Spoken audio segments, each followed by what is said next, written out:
right, welcome back, members of the jury. We are now ready to proceed with the trial and with opening statements. Do we have an opening statement on behalf of the state? You do, Your Honor.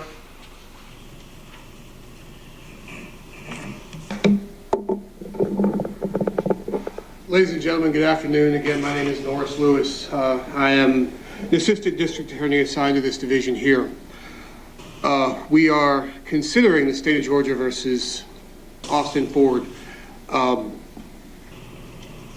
going to first tell you a story. On January 28th, 2021, Mr. Theodore Young was walking in his wife that morning in Yellow River Park, and he saw what he believed to be a motionless woman lying under a tree. He did not touch the young woman, but he did approach to see exactly what was going on. She did not appear to be breathing, and he called police. Officers with the Gwinnett County Police arrived, Casey Smith and Officer Remy. Officer Casey Smith checked the young woman's pulse and noted that she was cold and she did not have a pulse. The scene was roped off. Officers conducted a search for any evidence that led them to know why this young woman had come to be in the park with a gunshot wound to the side of her head. Officers didn't find a gun. They didn't find the means by which she'd gotten there. All they found were two shell casings, one relatively close to the body and one further away. They were both Aguila shells, and we'll later find out that they were probably fired by the same gun, or at least the same make of gun. But all we have now is a nameless young woman with a gunshot wound to the head lying in Yellow River Park.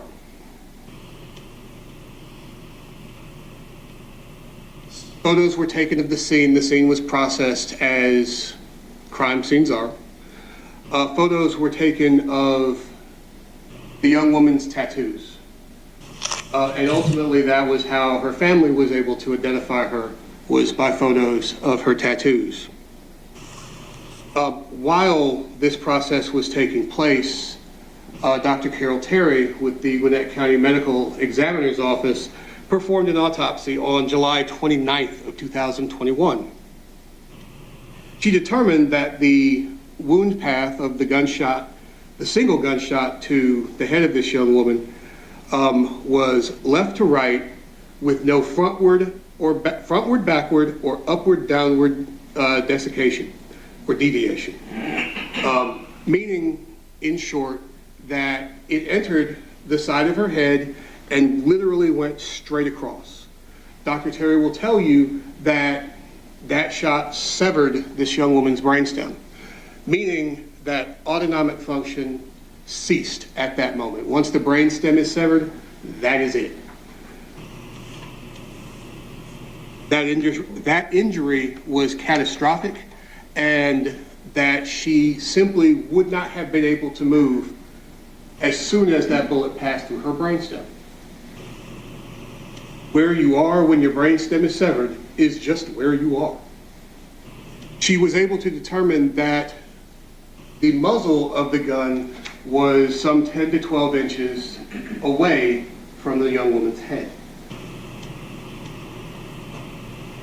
Dr. Terry will testify and tell you that in her years as a medical examiner, both for Fulton and Gwinnett counties, that she has seen a number of suicides, and a large number of them where a firearm is used are very close or press contact wounds. And she'll explain how she can tell the difference between when someone puts a gun to their head and when someone is shot with a gun away from their head. At the time, on July 29th of 2021, Dr. Terry determined that the cause of death was the gunshot wound to the head, but that the manner of death was undetermined. There is a good deal of information that Dr. Terry simply did not have at the time that she was making that ruling. What she did determine is that the young woman, who is Tori Lang, Tori's head was exactly where it was when she was shot, meaning that based on Dr. Terry's observations and through her knowledge, training, and experience, she can tell that Tori Lang lay exactly where she was shot, and that she did not move based on her observations. Tori is identified that same day on the 29th, her family having recognized her tattoos, which had been put out to the public by now Sergeant David Smith. She was last seen leaving the house on the 27th without her phone. Tori left the house without her phone, as teenagers are not often wont to do, because her mother was switching the family service and she needed the phone to port the number over to the new service. So Tori left without her phone on the 27th. And that was the last time that her parents saw her. While she was missing, her parents, Teresa and Tori, called her friends. They drove around to her typical haunts, the places where they knew her to be, where they expected her to be, where they hoped to find their daughter alive. Among the friends that they called was this defendant, Austin Ford. This defendant probably would have described himself while Tori was alive, and Tori might have described him as her best friend, a person who she confided in. They talked all the time, daily and frequently. One thing that the defendant never said to Teresa or to Tori, and yes, Tori father is Torrey, Tori daughter is Tori, just so there's no confusion there. But one thing that the defendant never told Teresa and Tori was that their daughter lay dead in Yellow Park. He never told them anything about her whereabouts, acted as if he didn't know, acted as if he was looking for her himself. And Teresa will tell you about what contact she had with the defendant after their daughter, before their daughter was found and after their daughter was found dead.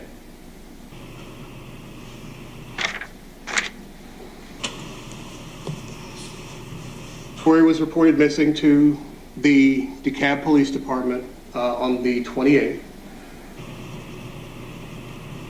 Teresa also noticed that her Sig Sauer P365, which is a small semi-automatic subcompact handgun that she normally kept by her bedstand, was missing.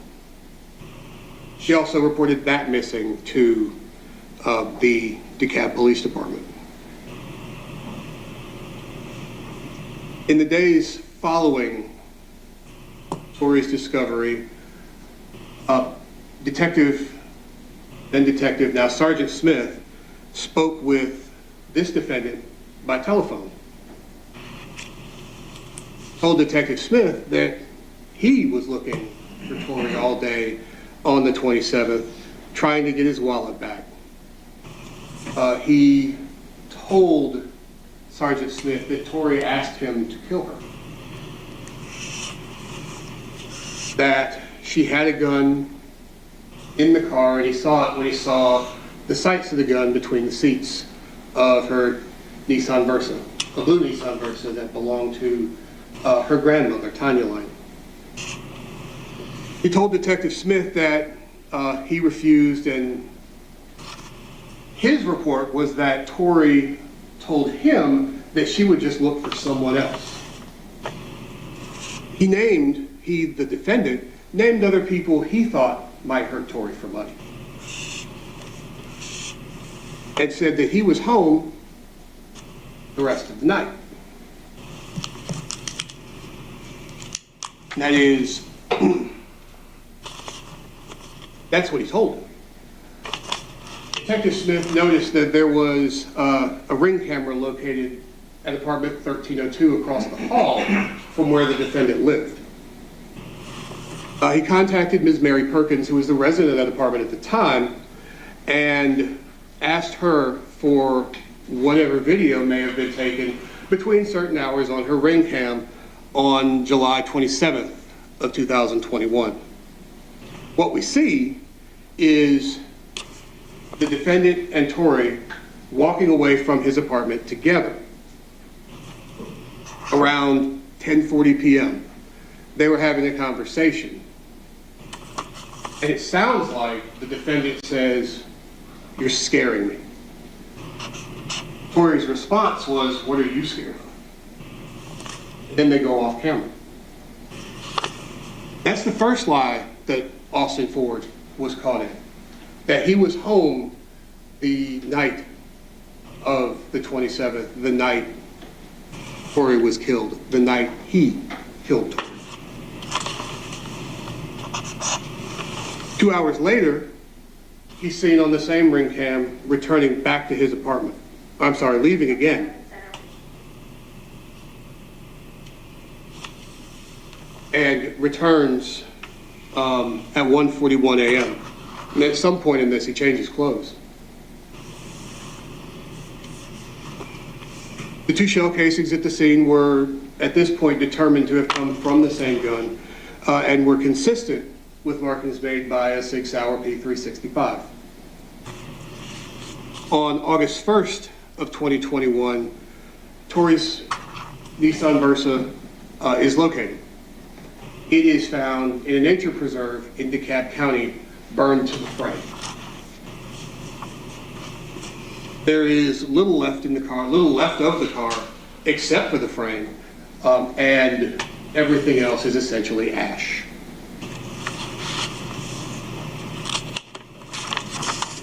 In September of 2021, Sergeant Smith was promoted to the rank of sergeant, and in accordance with Gwinnett County policy at the police department, he was transferred out to another unit. It's not uncommon, it's not unusual, it's just kind of how police work. The case was reassigned to Detective Angela Carter. In October of 2021, Detective Carter talks to this defendant by phone. He details or he says, to Detective Carter, he talks about how Tori clashed with her mother. He added that she had showed up unexpectedly at his house, and that she came by his house twice. This was not something that he had previously told Sergeant Smith. Told Detective Carter that he saw her the third time. She said, she talked about wanting to not be here anymore, and that she spoke of suicide often. Ultimately, what he told Detective Carter at that point was that Tori drove away herself, and that he went to go buy weed. So, at this point, your best friend, who you know has a gun, who you say is talking about not wanting to be here, and talking about suicide, your response is to let her drive away and go buy some weed. But the fact is, that's still a lie, because she didn't drive away by herself. We will see on the ring cam video, they left together. Detective Carter does a search warrant for cell phone records and Gmail records. Now, it doesn't give what sometimes we think a cell phone record will give, which means my cell phone, if it were in my pocket, I think I left it over there, will not show me pacing around this courtroom. The location shown by a cell phone is not that accurate. But what Detective Carter was able to see is what tower that cell phone was hitting, and what's called an azimuth, which points to where it was, what direction from the tower it was.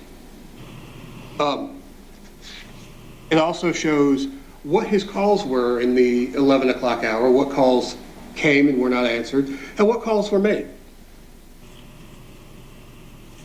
During the 11 o'clock hour, there was a period where the same number called the defendant 5 times. It wasn't answered and the phone wasn't pinging off the tower. All that is before 11:47 p.m., which we will find out from Dr. Terry is around the time, based on her observations, her training, her knowledge, her experience as a medical examiner for a number of years, that Tori expired in the 11 o'clock hour on July 27th. We see then a series of phone calls to the number that had called 5 times unanswered. 3 phone calls are made to that number. In January of 2022, Detective Carter contacts the defendant again, and it's best described as that he's being cagey. He doesn't meet with her, kind of puts her off, and generally doesn't add anything. Detective Carter receives the Gmail records and the location history, because frankly, Google tells on you. His location history puts him at North DeShong Road and Anniston Road, which is near Yellow River Park, at 11:05 p.m. The time frame between when he was last seen and the time where he was is simply too short for him to have walked. As far as anyone knows, the defendant didn't have a car and frankly relied on Tori to take him from place to place from time to time. But where we know he was from the ring cam video and where we know his cell phone was at 11:05 p.m., he could not have walked that distance in that time. In March, on the 29th of 2022, Detective Carter interviews the defendant in person. He is confronted with the knowledge about his lies, of his whereabouts and time frame. And ultimately, he admits that he was in the park with Tori. He tells Detective Carter that while standing and holding the gun, she simply suddenly raised it to her head, shot herself, and fell.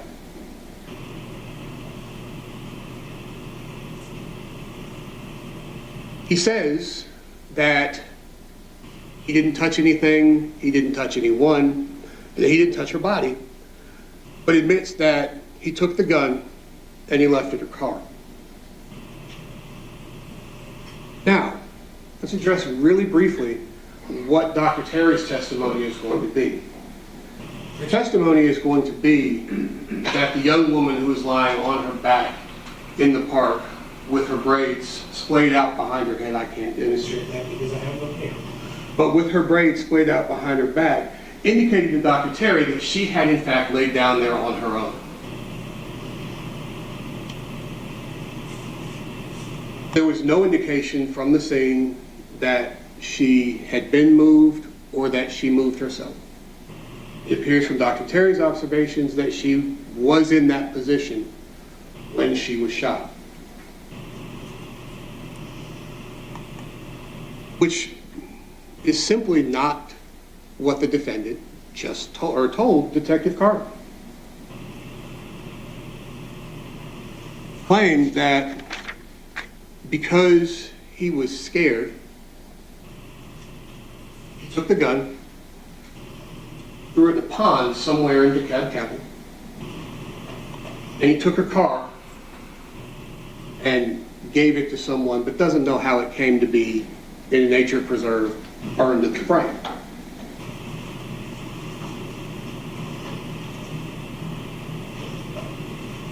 Now, let's revisit Dr. Terry's ruling that the manner of death was undetermined and look at what Dr. Terry didn't know at the time she made that determination.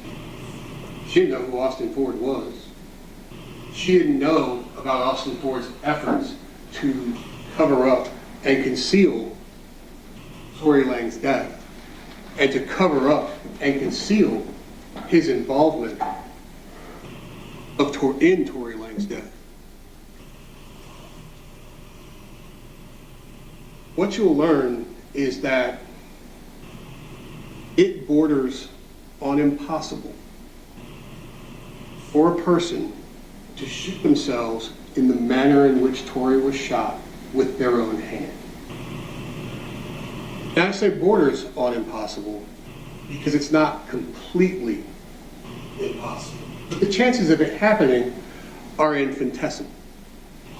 The chances of Tori dying the way the defendant claims are zero. Dr. Terry didn't see the ring video with the defendant and Tori together. Taken all together, those things leave no reasonable doubt that this defendant had a hand in Tori's death. Now, I'll tell you that what's not clear, and what comes primarily from the defendant's mouth, is that this was done at Tori's request, that this was essentially a suicide. Because we don't know everything, because we can't know everything, there is no way to know whether or not she changed her mind at the last second. Whether or not, if in fact she was complicit in her own death, whether or not she changed her mind. All we actually know is that she laid down in that spot in Yellow River Park on her own.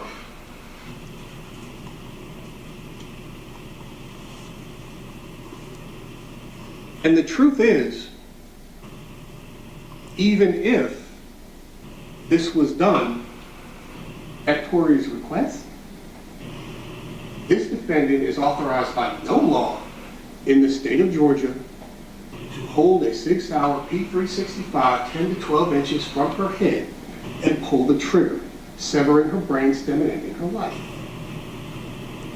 Even if Tori was complicit, even if this was done at her request, the state will prove beyond a reasonable doubt that this is a murder. Now, I want to talk a little bit about the word murder.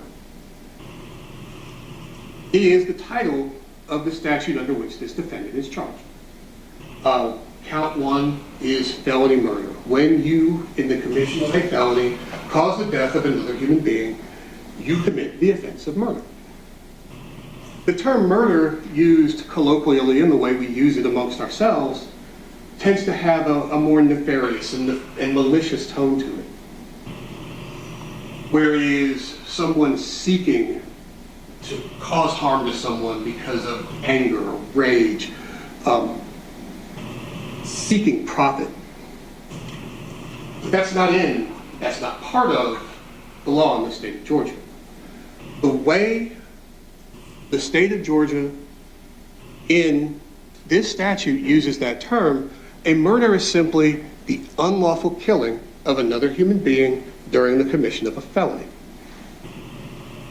If you put your hand on a 6-hour P365 and hold it 10 to 12 inches from your best friend's head, even if you pull the trigger yourself or you help her pull the trigger, you are committing the offense of aggravated assault with a deadly weapon because you are pointing a firearm, which is a deadly weapon, at another human being. And if you cause the death of that person, in doing that, you commit the offense of murder. So, because words are important. Words are the basis of communication. Communication is more than me simply spewing words out to you and you receiving them. It's important that we understand the same definition for each word that we use. When the state, in this case, is using the term murder, what it means is the unlawful killing of Tori Lang. I can't tell you, and there is no evidence, that there is any malice in the heart of the defendant at the time he pulls that trigger. But I can tell you that based on his actions, based on his cover-up, based on his lies, he was definitely involved in pulling that trigger. He was definitely part of the plan, or a plan, to end Tori's life. Tori did not do this alone. There will be testimony that there was blood transfer on Tori's thigh, and what that blood transfer means. Dr. Terry will tell you that after Tori was shot, Tori wasn't going anywhere. That could only have been done by another person. It seems absurd to say so, but Tori didn't move that firearm from the scene of her death. It seems absurd to say so, but Tori didn't take her car away from the scene of her death and cause it to be burned in a nature preserve in DeKalb County. Tori wasn't alone.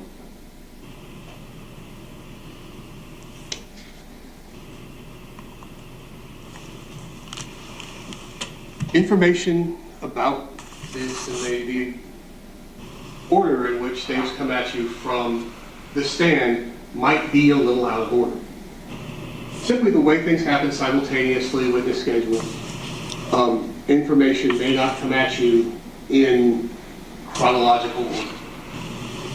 But I do ask that you keep your minds open, you listen carefully to what each witness has to say, and you wait until the evidence is concluded to put it all together. And what you'll find is that when I return to ask you to find this defendant guilty of every count in this indictment, that the evidence will show exactly that beyond a reasonable doubt. Thank you for that opening on behalf of the state. Will we have an opening on behalf of the defense? Yes, Judge. All right, please proceed. Good afternoon, ladies and gentlemen. Let me just say this, because I have to sort of focus when things become weird. Everything about the case is weird. The evidence is weird. The indictment is weird. The prosecutor telling you that he intends to impeach Dr. Terry, who wrote manner of death undetermined. The medical examiner has already submitted a report within 24 hours of the death saying, I can't tell if it's a suicide or a homicide. So the prosecutor getting up here saying, well, she can't tell, but she really can tell, that's weird to me. My client's response and reaction to the suicide there in Yellow River Park is totally weird. The whole case is just weird. Everything about the case is weird to me. So I'm going to have to really use a lot of energy to focus, because I really don't do weird. Being a lawyer and following facts. Weird and I really don't go together. So we have to go to the indictment. My client has pled not guilty to each and every count in the indictment. Count 1 is felony murder. My client is charged with felony murder for an aggravated assault saying he shot. He shot. That's what it says in count 1. We move to count 2, which is the aggravated assault, which is the felony underlying the felony murder, and it reads, by pointing said firearm. It doesn't matter how long you point a firearm, you can't cause any felony murder by pointing. But then the prosecutor just explained it to me. Count 1 is felony murder shooting, but if you don't like that he shot, when Tori laid down, my client may have helped Tori point the gun at herself when she pulled the trigger. What? So count 2, words matter. Words matter. So count 2 reads that he committed an aggravated assault by pointing a firearm. So she shot herself, but he helped steer the gun after she laid down. I don't think Dr. Terry's gonna say that, but let's assume for a moment Dr. Terry said that she laid down and shot herself. Then count 3 is not guilty, because it reads causes the death as a result of a sudden, violent, or irresistible passion resulting from serious provocation. Tori laid down and he helped point the gun at her. So there's no voluntary manslaughter. That's when you come home and your wife is in bed or your husband's in bed with somebody else and you said, I'll fix you, and you pull a gun and start firing. He just told you she laid down and my client either shot her or helped steer the gun to shoot her. So she can't provoke. So what's the provocation there? There will be absolutely no evidence that these two very good friends at any point in time ever had any argument that would amount to any of the language in count 3. The whole thing is weird. There's no text messages, there's no voicemail, there's no anything that would indicate that my client was angry at her or she was angry at him. They were friends. When you see her walk up on the Ring camera to his door before she shoots herself, when they walk out, when he walks back, there's no indication that they at any time were mad or had a fight. There's nobody that heard any yelling before the gunshot. You're not gonna hear anything about that. That's just pie in the sky foolishness to try to explain the weirdness. You're never gonna be able to explain weird. That's why I picked the law rather than a different field, because I can't stand weird. So we get to counts 4 and 5. Counts 4 and 5 are possession of a firearm.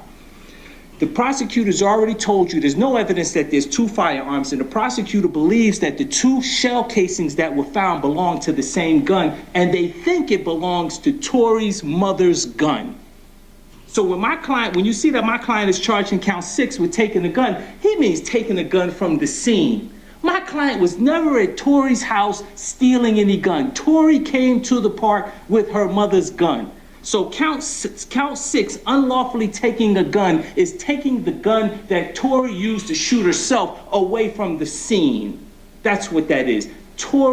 That's what they believe the gun is. Tori's mother's gun. I don't know that they know that, but we all know that there's no gun there. 2 rounds, we think they're the same. We think it's Tori's mother's gun that only Tori had access to because my client not charged with burglary, because he didn't break into anybody's house and he didn't sneak in anybody's bedroom and take any gun when he was at Tori's house. That never happened. So the theft is removing the gun from the scene. Count 7 is unlawfully left with the car. 6 and 7 are basically just enhancement of count 8, tampering with evidence. And the only reason they know that my client, you can just say guilty of count 8 now. You can write down guilty of count 8. The only reason they know that is because my client told them that. That's the only thing they know in the case. They know she's dead, they know she has a gunshot wound to the head, and they know that he was there because he told the police, I was there, she shot herself, and I took the gun and the car and left. He doesn't even say he burnt up the car. The car is burnt up some 1.5 miles or 2 miles away as the crow flies. They don't even know when the car was burnt up. The whole thing is weird. Why didn't he call the police after she shot herself? Why didn't he stay there? Well, he says he was nervous. He says he was nervous. Well, do you believe he was nervous? I'm just not that guy. I personally don't get nervous when I see the police. I understand other people get nervous. As soon as the blue lights come on the highway, I know it's for me because I'm a speeder and I pull right over. I don't have a problem.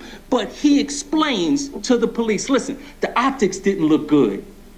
I'm a black man, she's black, yes, but she's light-skinned, I'm dark-skinned. The optics just doesn't look good. It just doesn't look good. So, no, this is what I did. He explains it to the police. So the whole thing is weird. So we have to try to go through the actual facts. Opening statement is where we're supposed to outline for you the evidence that you think that we expected you to see during the course of the trial. What you're gonna see is you're gonna see a Ring camera, and you're gonna see a Ring camera that belongs to somebody who may or may not be here. I won't have a whole bunch of questions for the people with the Ring camera. Well, Mr. Lewis, you said it was Ring, but it was really Ghost. Listen, let's stop playing games. Whatever surveillance you see, I'm gonna call it Ring. I don't care if it's called Ghost or Vivid or whatever it is. Let's not get bogged down in foolishness. Someone has a surveillance camera, and that camera is going to catch Tori coming over to my client's apartment about 10:30 at night on July 27, 2021. is going to have my client coming back to his apartment without Tori somewhere around 12:30 in the morning on July 28, 2021. So although the indictment says July 27, 2021, you're never going to hear me stand up here and say, hey, it says July 27th, but they can't prove that that's foolishness. Somebody's dead, and we need to get at it. July 27, 2021, into the morning of July 28, 2021, Tori was shot. Her body is located at about 6:35 a.m. by a passerby, and we know that because they call 911, and 911 responds on July 28th at 6:30 in the morning. The ME does an autopsy. There's one bullet in Tori, 2 rounds. I don't know where the second bullet is. I don't know if there was a second bullet fired there or if there was just an extra casing. I don't know. I don't have the answer to that. That's weird, but that's not super weird. 2 rounds, she struck 1 time, and the medical examiner, Dr. Terry, who will tell you she's done like 6,000 autopsies. She's not brand new. Nobody here is new. Nobody here, okay, maybe Fallon Stimson is new. Prosecutor doesn't look new. All his hair is gone, all my hair is gone, and Dr. Terry's gonna tell you she's got 6,000 autopsies. Nobody's new.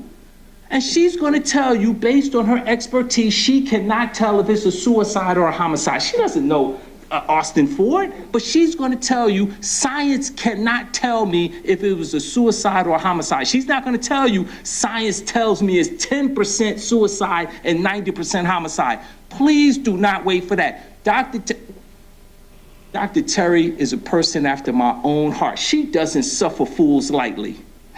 And if you say something foolish like undetermined means, you're going to hear it from Dr. Terry. She does not suffer fools lightly. With 6,000 autopsies, she's going to tell you she cannot determine if it's a homicide or a suicide. That's the end of that with Dr. Terry. The vehicle is found about 4 days after the body is found, burnt up. We don't know who burnt it up. We don't even know when it was burnt up. When the vehicle is found, it's not burning. So we know it doesn't get burned within 2 hours of the discovery because I don't think it's warm to the touch. I think it's sort of just burnt out, and they find the shell of a vehicle. And we can look at as many photos as you want. In the indictment, is my client charged with burning up a vehicle? No, because they don't know that he burnt up a vehicle. The whole theft of a vehicle and theft of firearm, that's just all a big distraction. He moved the vehicle and he moved the firearm. I don't know what the conversation was between him and his best friend.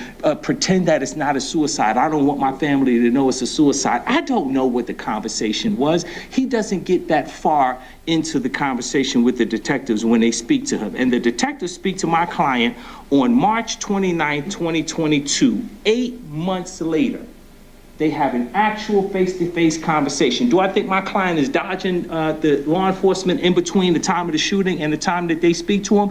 Absolutely. I absolutely believe he's dodging the police, dodging law enforcement. The same way people who know they doing 95 in a 55 say, why'd you pull? You know why I pulled you over? I don't know why you pulled me over. Really, dude? Really? You don't know why we pulled you over? I don't know why you pulled me over, officer. He's dodging the police. They finally catch up to him at the Clayton County jail because he's there on some unrelated gun offense. And they sit down and they talk to him, and he says, listen, I was there at Yellow River. And my friend killed herself. And I removed the gun and I removed the car. And that's how they know that he removed the gun and he removed the car, because he told them. 2 weeks after the conversation, which is 8 months after the actual body is discovered and the autopsy is done, 2 weeks after they speak to Austin Ford, the lead investigator takes a warrant for felony murder. They don't have any more information after they speak to Austin Ford than they had after Dr. Terry presented her report. Nothing to distinguish suicide from homicide, nothing. And so as you sit here and you listen to this evidence over the next three and a half days, may be to you by Friday. It may not be to you as a jury for you to deliberate till Monday. As you sit here and you listen to this evidence, the evidence needs to answer 3 questions. Question number 1, what happened? I'm not really even used to that. Normally when I come to court and my client is charged with something, I know what happened. They say it's a burglary and something got burglarized. Somebody got shot, somebody says they got raped. I understand what happened. I don't even know what happened here. I don't even know what happened. The prosecutor giving you 3 theories. He could have shot her, he could have helped her steer the gun, shot her, he could have just watched her shoot herself. That was all of Wadia and done nothing.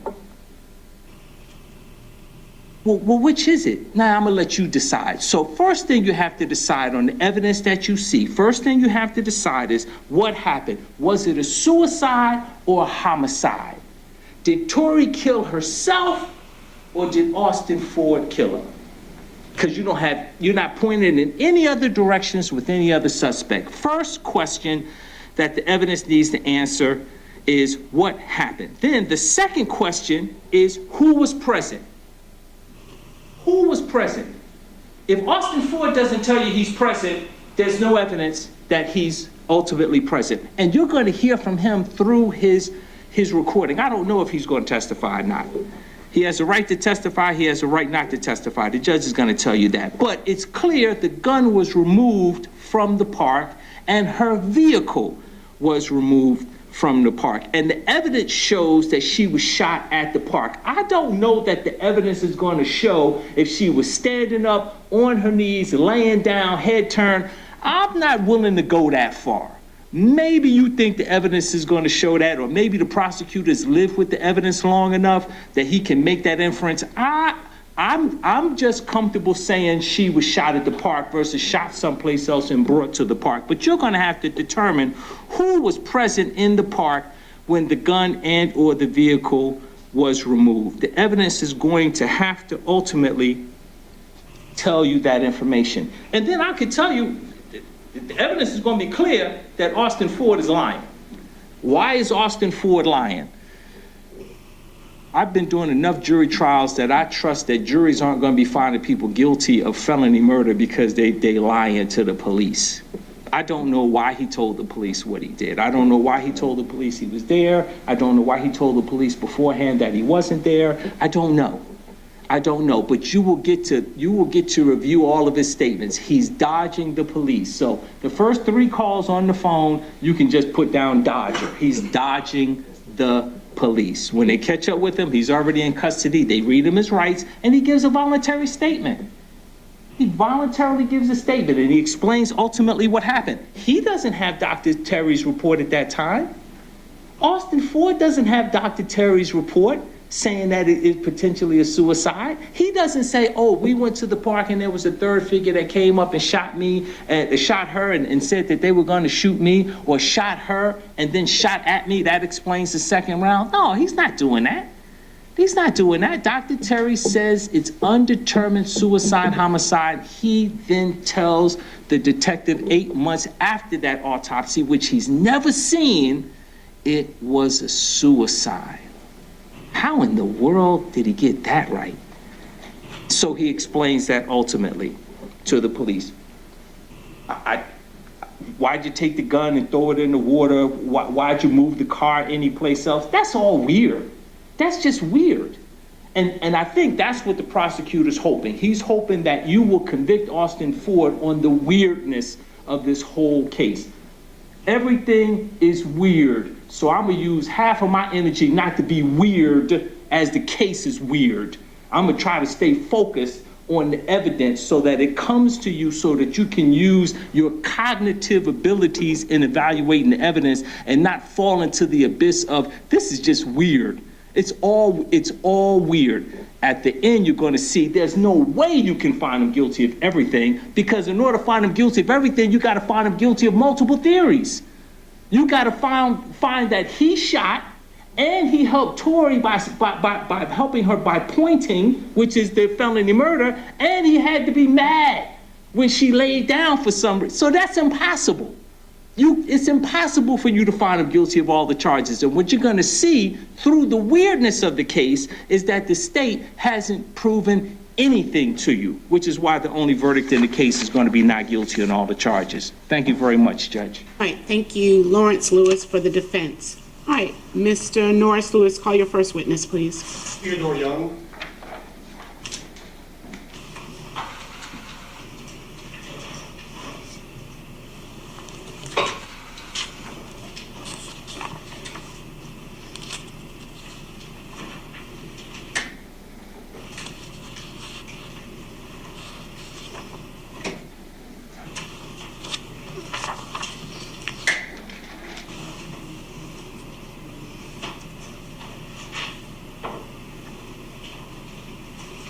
Just come forward for us, Mr. Young.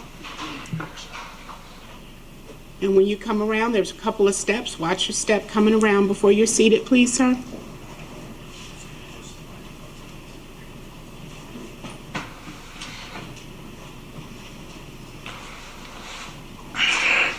Raise your right hand, please, Mr. Young.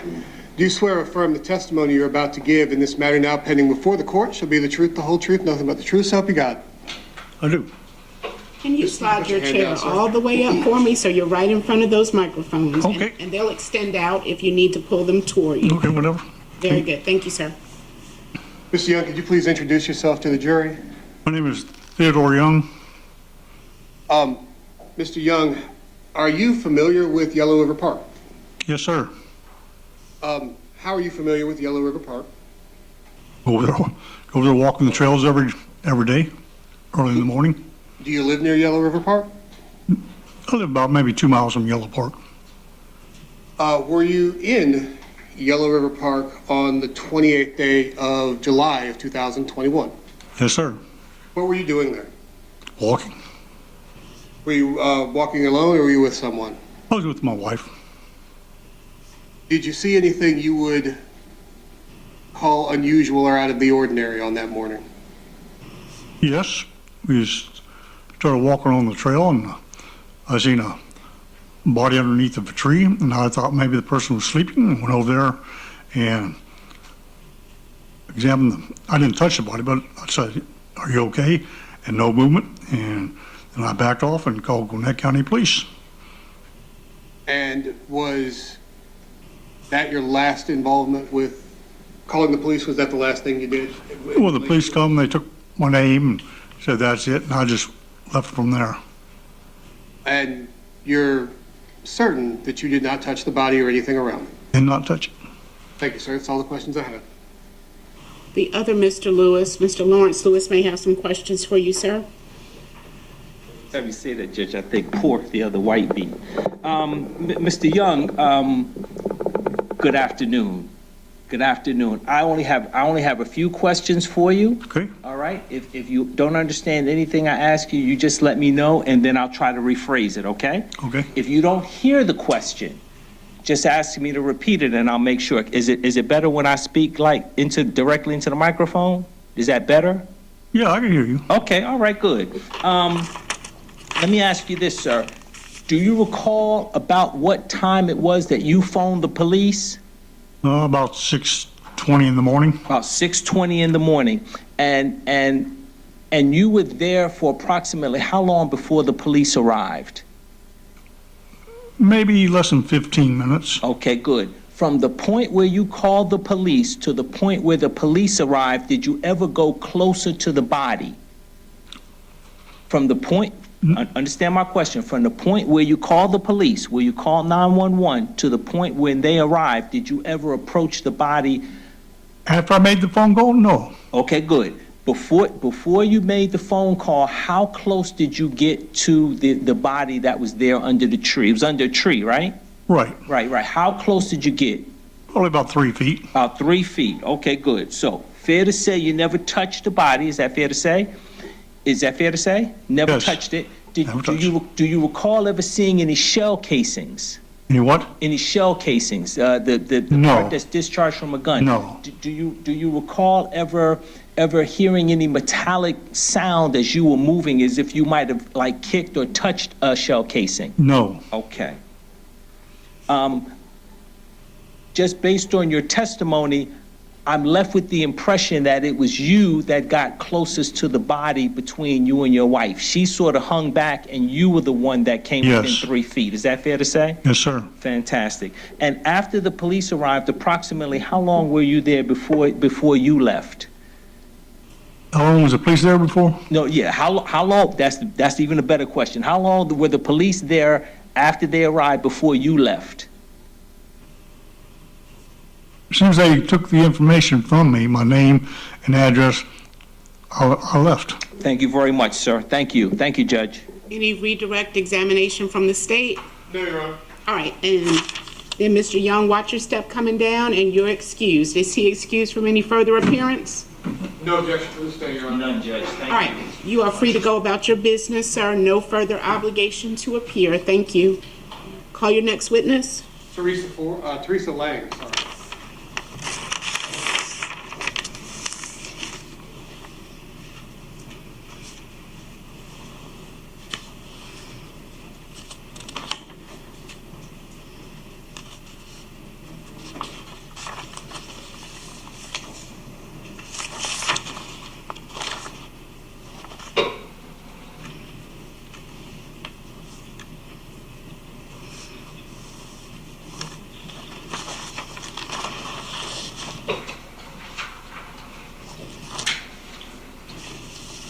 Watch your step coming around for me, please. And if you will get seated comfortably in the chair and position yourself in front of the microphone. Raise your right hand, please. Do you swear or affirm the testimony you're about to give in this matter now pending before the court shall be the truth, the whole truth, nothing but the truth, so help you God? Yes. Put your hand down. Please introduce yourself to the jury. My name is Teresa Lang. All right, and Ms. Lang, let me have you just extend those microphones so that they're right in front of you. Okay. Thank you. You're welcome. Who was Tori Lang to you? Tori Lang is my daughter. My only daughter. My only child. Did something happen with Tori in July of 2021? Yes. When was the last time you saw Tori? The last time I saw Tori was July 27, 21. Do you remember what time it was? Roughly around 3:30 p.m. Did Tori have a car? Yes. What kind of car was it? It was a Nissan Versa. Blue. Did she leave in the car as far as you know? Yes, she did. Did she have her cell phone with her? No. Why didn't she have her cell phone? She didn't have her cell phone because I was switching over services from Verizon to Comcast and Xfinity. And I was switching the service over for both our lines. All right, are all the jurors able to hear? If someone's not able to hear, raise your hand. Okay. All right, if you could just keep your voice up just a little for us. All right, thank you.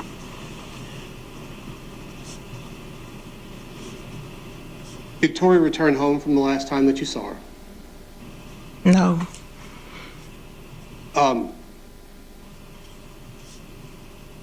When did you start becoming concerned that something had happened to Tori? I became concerned on July 27th, the same day, because she didn't return home that night for curfew time around 11:30 p.m. Did you start looking for her then? Actually, I started looking for her before then, but I continued to look for her throughout the night. I was out. When I returned home, I went back out looking for her. What types of places did you go looking for her? I rode around to her best friend, was supposed to be best friend Austin Ford's home. I rode around there looking for her in that area, looking for the car. Just rode around the whole complex looking for the vehicle. And I went to another friend's house in Latonia looking for her, looking for the vehicle, and I couldn't find it. When you went to, you said you went to Austin Ford's house? Yes. Is Austin Ford in the courtroom today? Yes, he is. Where is he? Right there in front of me, in the purple suit. Thank you. And you identified him at the time. He was her best friend? Yes. When you went to his house on the 27th, were you able to talk to him? No. Having not found Tori the night of the 27th, what did you do the morning of the 28th? I continued to look for her. When I got home, I returned home around 11:30 and went out and rode around to after midnight. So around 12:30 midnight, 12:30 in the morning, going into 1 o'clock that morning, I started calling her friends from her phone because at this time her phone has ported over and mine wasn't ported over. So I was calling people from her cell phone. Who were some of the people you called? The first person I called was Austin Ford. Did you talk to him? I didn't talk to him when I first called. He called me back. About what time did he call you back? I want to say around 1 or 1:30 a.m. going into Wednesday morning. So we're now into the 28th of July. Correct. What did he tell you at 1 in the morning on the 28th of July? Well, this is his exact words. When he called back, I answered the phone and said, hello. It was like this Tori. Like he was talking to someone in the background, like he was shocked to have Tori calling the phone. Then I asked him, where's Tori? He said, I don't know, I haven't seen Tori. I said, you sure you haven't seen Tori? Because she's missing, we haven't seen her, since she left the home earlier. He said, no, you haven't seen her. And this was, again, about 1 in the morning on the 28th. Around 1:30. I'm going to show you what's marked as State's Exhibits 1 and 2. What are State's Exhibits 1 and 2? Tori? Are State's Exhibits 1 and 2 photographs of Tori Lang before her death? Yes. Are they true and accurate depictions of Tori Lang? Yes. You understand we tender State's Exhibits 1 and 2? No objection, Judge. All right, states 1 and 2 are each admitted without objection. Your Honor, I do intend to publish. Yes, sir. Do you need the picture? I've already taken it. All right, let me turn on the television one moment.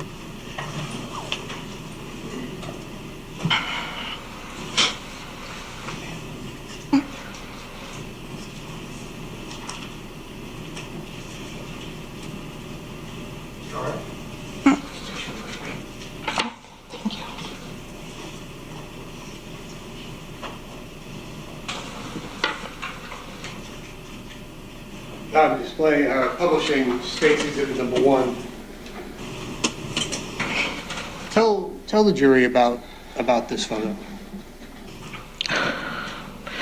It was a graduation photo shoot we did for her. Since, unfortunately, she wasn't able to have a traditional graduation because of COVID-19. And so we had to reinvent, get creative with the graduation. So we took her out on a photo shoot by the lake. And how old was she in this picture? She was 18. Wait. I'm sorry. I think she was 17. Yeah.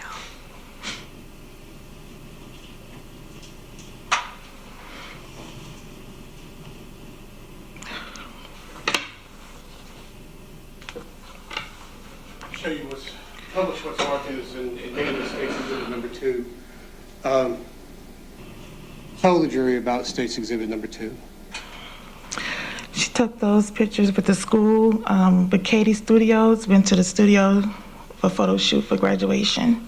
Is that the photo shoot you were talking about around the time of her graduation? That was before graduation. Going back to the morning of the 28th, when the defendant told you that he hadn't seen Tori, did you continue looking for her other places? Yes. Did you continue calling her friends as you knew them? Yes. Were you able to find her? No. At any point, did you report her missing to DeKalb County Police? Yes. I reported her missing on Wednesday afternoon around 4:30 p.m. And you reported to DeKalb County Police because you live in DeKalb County? Correct. Did you have, at this time, any further contact with the defendant? No.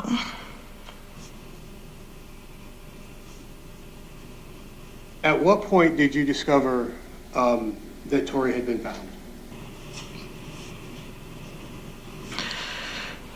I found out Thursday morning around 8:30, 9 o'clock a.m. from another friend of hers. So we're now on the 29th. Correct.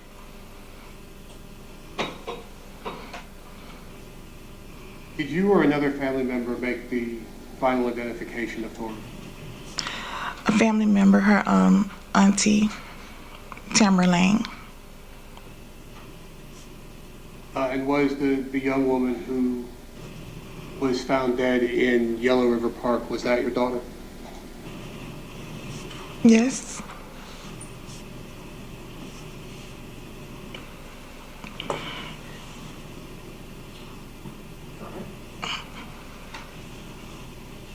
After you knew what had happened to Tori, what did you do?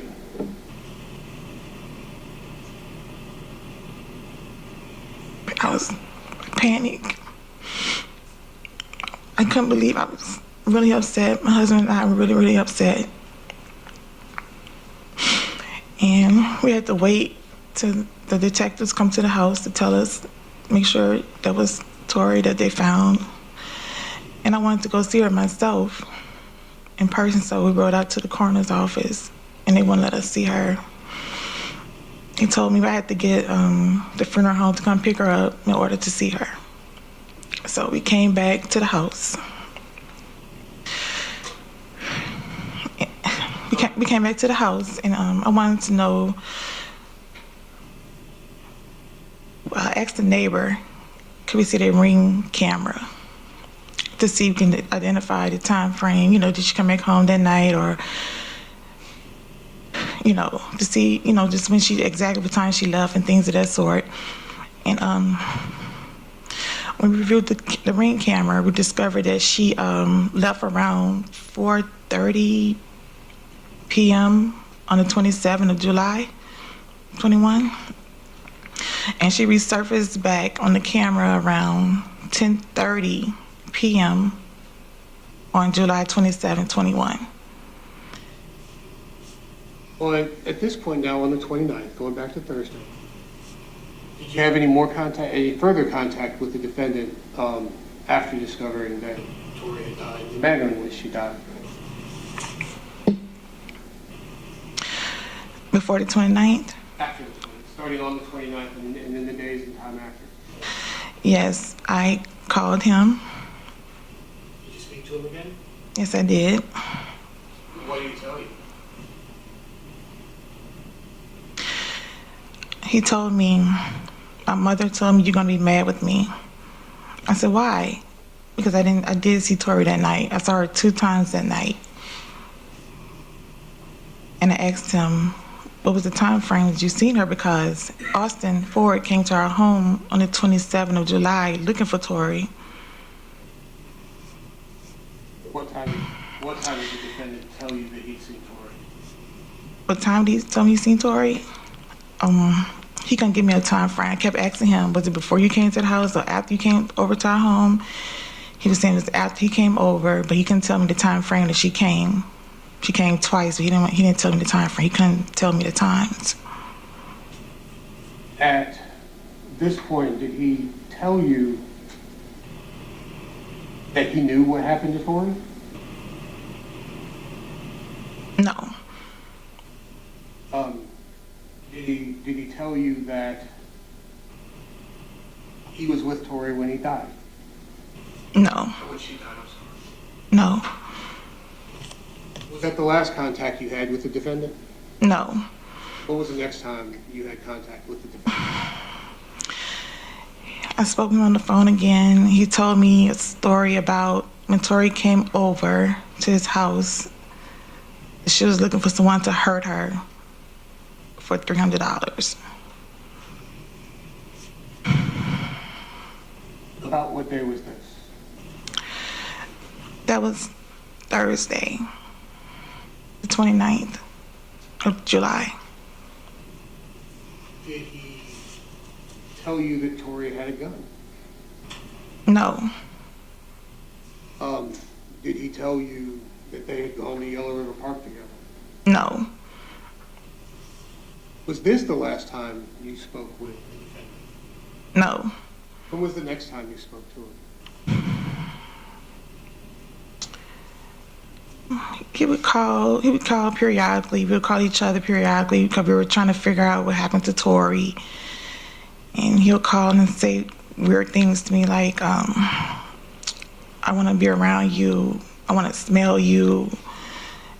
All these things, you know, weird stuff like that. And his mom and him came over to my mother-in-law house one day. I think it was like that Saturday. We had a vigil for her. They came over earlier that day and dropped off some things to bring to the vigil because they said they couldn't make it. Did the defendant give you a reason why he couldn't make it? Well, he said he had a football game somewhere to go to, and his mom said he wasn't ready to be out like that. And he made this weird statement that he didn't want to be a green bean coming out right now because the guys that hurt Tori might be looking for him too. So he suggested to you that someone else, in fact, had hurt Tori? Yes. Is this the last time that you talked to him directly about what had happened to Tori? We had other conversations, but that was it. Mainly we were saying that happened to Tori, that was it, yes. Okay. Did you own a firearm? Yes. What kind of gun did you own? It was a compact snug 9mm. Do you recall what brand it was? I forgot. I can't remember. I'm going to show you what's marked as State's Exhibits 3, 4, and 5. Ms. Lang, do you remember Gwinnett County Police coming to your house in the days after Tori's death? With DeKalb County? Yes. They came the same day I found out that she was not here anymore. Did you at some point discover that your firearm was missing? Yes. Did you report that to DeKalb County Police? Yes. Did you let officers from the Gwinnett County Police Department know that your firearm had been missing? Yes. Did they come to your house, the Gwinnett officers?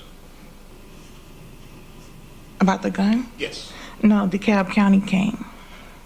Did an officer either from DeKalb or Gwinnett come to your house and collect the receipt where you purchased the gun, the case that the gun was in, and everything that you had associated with the gun? Yes. I'll show you State's Exhibit number 3. What is that? The case in the gun was in when I purchased it. Is that your gun case? Yes. Is that a true and accurate depiction of your gun case? Yes. Show you State's Exhibit number 4. What is State's Exhibit number 4? And let me just clarify, did you have any objection to States 3, 4, or 5 since they're being described? The gun case and the gun and the shell cases and all that, no, Judge. I don't have any objection to any of that. All right, so States 3, 4, and 5 are admitted without objection. And we'll go on describing what is State's Exhibit 4. It's the receipt from the location I purchased the gun from. I'm sorry, And- what is 4? It's the receipt. Where you purchased the gun. Yes. And was there ammunition with the gun from a spare magazine?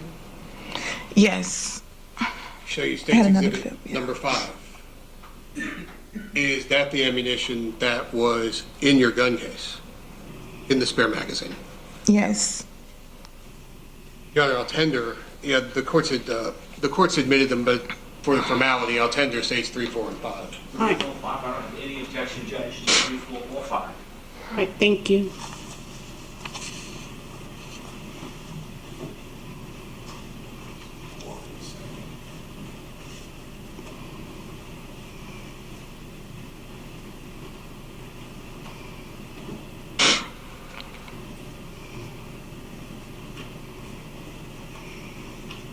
Publishing to the jury what's been marked as states and admitted as states exhibit number 3.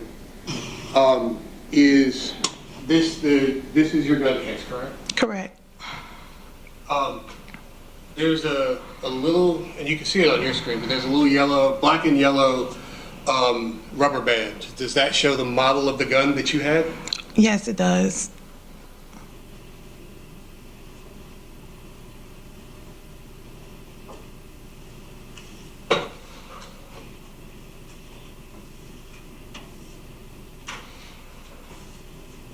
Publish what is states exhibit and admitted as states exhibit number 4, albeit sideways. This is the receipt where you purchased that weapon. Correct. Does it say on the receipt the model, the make and model of the firearm? Yes. What is that? A SIG P365 9mm.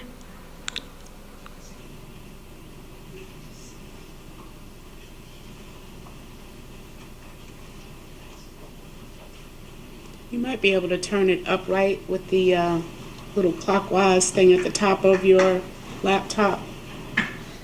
The little second thing at the top should rotate it.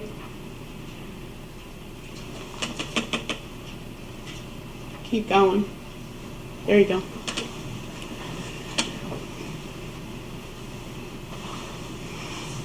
What exhibit is this, states 4?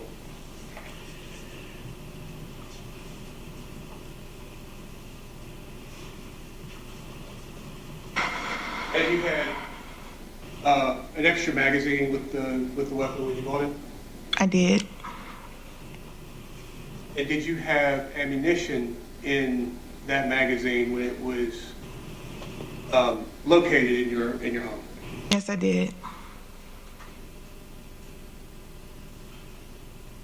Showing publishing what is states exhibit, or admitted as states exhibit number 5, is that the ammunition that was in your gun case? Yes. Can you read for the jury what brand that ammunition is? Can you blow it up at all a little bit for her? I can.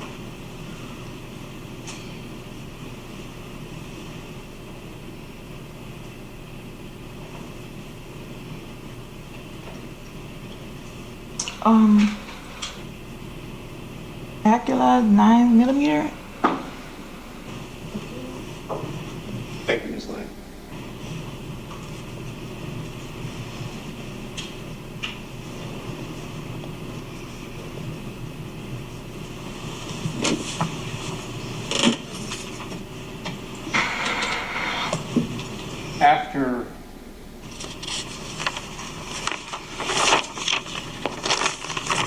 After you discovered that the gun was with you, turned all that over, you mentioned a vigil for Tori.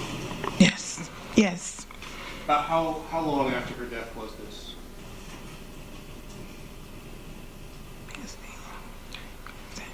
Three days later.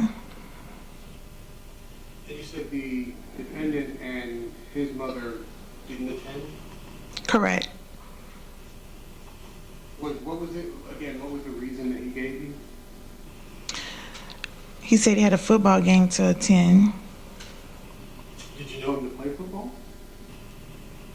I think maybe in high school, maybe.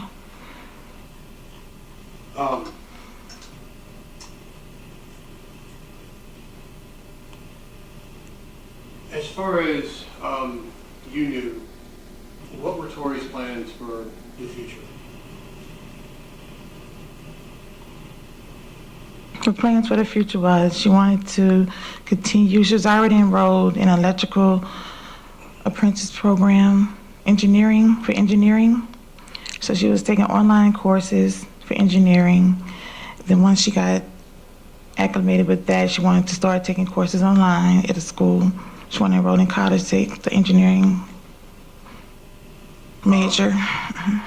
Did she have any immediate plans that you were aware of? She wanted to work. Do you know if she was actively looking for a job? Yes. Did she have any interviews lined up? Yes. She had an interview lined up with Amazon on that Wednesday on the 28th of July of 21. At some point, the defendant told you that Tori told him that she was looking for someone to hurt. In the days leading up to her going missing and becoming, and being killed, did she relate to you any suicidal ideations? No. All the questions I have at this time. Thank you, Ms. Lang. Okay, cross-examination from the defense. Good afternoon. My name is Lawrence Lewis. You and I haven't spoken prior today, have we? No. Okay, good. If I ask you a question you don't understand, you let me know, and then I'll try to rephrase it so that you and I are on the same page, okay? Okay. The photo of your daughter, which was in and around the time she graduated high school, was that 2020 or 2021? Both of the photos was taken at different times. Okay. So- Were they taken about the time she would have been graduating high school? One was taken before she graduated, one was taken after. Okay. Was that, when you say COVID, I'm not quite sure if we're talking about 2020 or 2021. Do you recall if it was 2020 or 2021 that she was scheduled to graduate high school? She graduated in 2020. In 2020. So the incident that resulted in her death ended up occurring about 14 months after her graduation. Is that right? Correct. Okay, good. I just want to make sure we're not, I know COVID came in March of 2020 and Tori was found dead in 2021, but she had been graduated from high school. I understand it was COVID. She was actively looking for a job and was found dead in 2021. Do I have that right? Correct. Okay. You learned that she was missing, or at least filed a report on July 28th. Is that right? Correct. And that would have been July 28th. I just looked it up on the phone. July 28th of 2021. Do you recall that being a Wednesday? It was a Wednesday. All right, good. And then the next day, you learned that that her body had been found at the park. Is that right? I learned, yes, on the 29th I learned on a Thursday. On the 29th. Prior to July 27, 2021, was Tori living with you? Correct. All Yes, right. she was. Did she ever live on her own in that 14 months after she graduated high school? Not on her own, no. Okay, good. All right. I did know. That's why I'm asking. Although she wasn't working, she was actively looking for work during COVID, where a lot of everything was shut down. Is that right? Can you repeat that, please? Although she was looking for work, she wasn't actually working during that, I'm gonna call it the peak of COVID, when a bunch of stuff was sort of shut down. She was actively looking for work when she graduated high school, but hadn't found a job prior to July 29, 2021. Is that right? No, she was working. Okay, where was she working? She was doing Uber Eats and DoorDash. Okay. At that time. She had multiple jobs after COVID. Okay, so when you say after COVID, I want to make sure we're talking about the difference between after COVID and during COVID. After she graduated high school, you understood her to be doing delivery jobs like DoorDash and Uber Eats. Is that right? No, she had other jobs before that. Okay, well, just give me some idea of in between the time she graduated high school and the time of her death. What type of work did she do? She worked at in the mall during COVID. Well, she stopped working during COVID at the mall, but she worked at Publix as one of the grocery, I don't know what they call the person, grocery shoppers or whatever. Mm-hmm. And then she worked at, I think she worked at FedEx, UPS, I think. It was. She worked there temporarily, Okay. Okay. and then she did the DoorDash. Was the last thing I know her to do. Okay. The Nissan Versa, that was her vehicle, right? The vehicle was her grandmother's vehicle. Okay, and her grandmother may have paid for it, or it may be registered in her name, and her grandmother could have given it to her. I just need to make sure I understand. Tanya Lang is Tori's grandmother. Correct. Okay. Was the grandmother loaning the car to Tori, or did he say, I'm buying my granddaughter a car? What was your understanding? Tori bought the car. Tori bought the car. But her grandmother got it registered for her. I got you. All right, good. If I understood your testimony, Austin Ford was Tori's best friend. Is that right? Yes. In July. How long had they been best friends?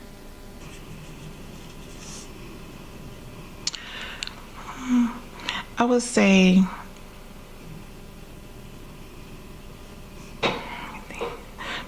like 5 or 6 years. Okay, definitely all through high school. Correct. Well, yes, correct. Definitely all through high school. Maybe 7th grade or 8th grade, but definitely all the way through high school. Is that right? Correct. Had they ever been boyfriend and girlfriend?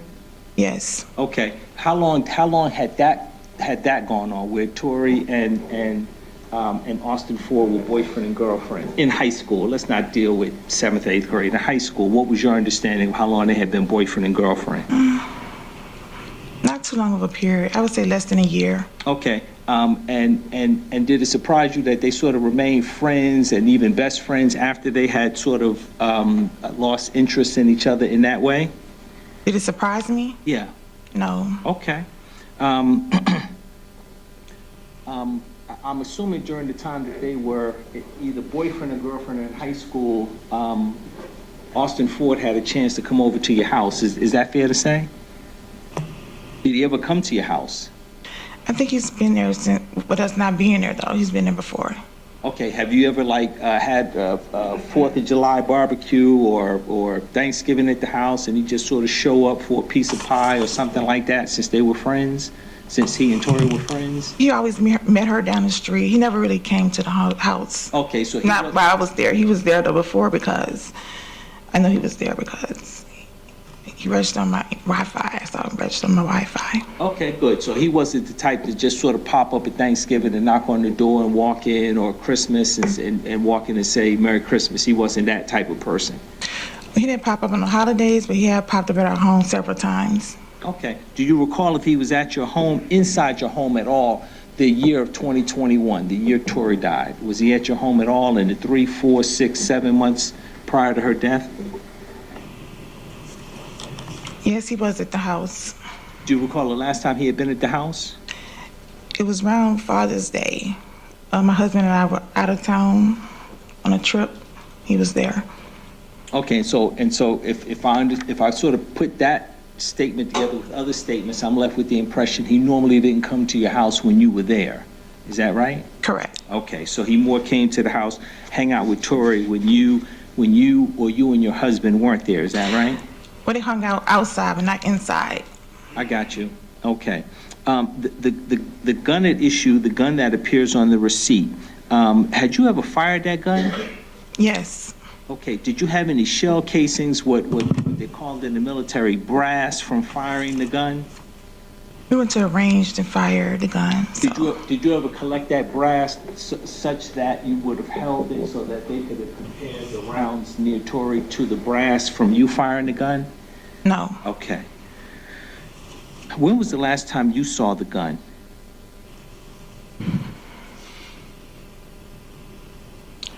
I want to say we went on a road trip. I want to say around the 19th of July. July 19th, 2021, is that right? Correct. Where do you typically keep the gun?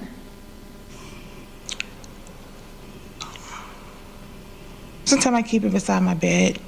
Okay, and when you keep it beside your bed, do you keep it sort of with it in the case? Yes. Okay, is the case typically closed or open? I'm sorry. Repeat, what case you talking about? The gun case. Do you typically case keep that was the on gun? I don't know. I saw a case. Do you typically keep the gun in a case? I had a holster I used to keep it in.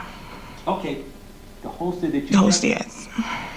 And that was that near the bed? Correct. And so really my question is like when you go to bed, if it's near the bed, can you see that it's the gun or can you see a case and think it's the gun? Does that make sense? I want to make sure you can see the gun as opposed to see a case and think the gun is there when it may or may not be there. If I understand your testimony, you saw the gun itself somewhere around July 19, 2021. Is that fair to say? In the holster? Yes. Okay. And Can I add to that, please? Sure you can. I didn't always keep it at my bed. I kept it like in my car sometimes, or in my traveling bag. We were on the road trips and stuff. Okay. So it was probably the last time I seen it in my bag. Okay, so the gun had a case, but is it fair to say that the gun in the 30 days prior to Tori going missing, the gun was not kept in a case, it was kept in a holster. Is that fair to say? Yes. And the holster is not any type of holster where you would see the holster and think that the gun is there, but the gun not be there. The holster was the type of holster where you could see the gun inside the holster. Is that fair to say? Yes. Does that question make sense? Yes. Okay, good. So you can see the gun. So as we ask those questions, and again, if I ask you a question and then you understand a prior question to be different than the question that I asked, you're free to go back and change your answer. But as I understood your answer, July 19, 2021, you in fact saw the gun in a holster. Is that right? Yes. All right. That gun was purchased February 21st, 2020. Is that right? What was that date, Mr. Lewis? February 1st, 2020? Yes. I'm asking you crazy questions when I can just show you the receipt. States Exhibit number 4, you don't have to memorize any of this. Okay. The receipt from the gun shop indicates that the gun was purchased on February 1st of 2020. Is that right? Yes, correct. Good. Sig Sauer P365 9mm. That's what it was. Is that right? Correct. Okay. And I don't know you. I haven't spoken to you before. Is that the only gun you've ever purchased? No. Okay. Is that the only gun that you purchased in the last 3 years?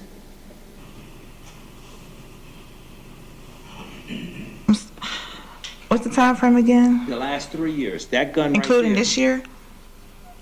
Or From the time you realized Tori was missing. Was that the only gun you purchased in that 3 years between 2018 and 2021? July 2018 and July 2021? yes. Okay, good. So there's no possibility that you might be confusing in your receipts. That's definitely the gun that was in the holster in 2021. Correct. Is that right? Correct. Whether it was in your car, in your purse, or by your bedside, that's definitely the gun. Is that right? Correct. Okay. And the bullets, I don't know if it came with it or you purchased it, were I don't know if they call it Aguila. I'm just going to spell it Aguila 9mm. Those were all the rounds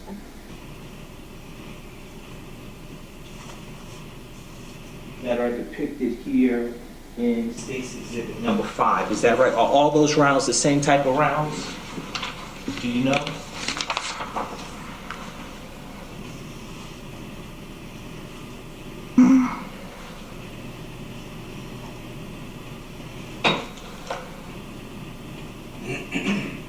Yeah, it looks the same. Okay, I always try to be fair. Always try to be fair. I'm not asking you really to read it. I'm more asking when you purchased the rounds, did you purchase them all at the same place?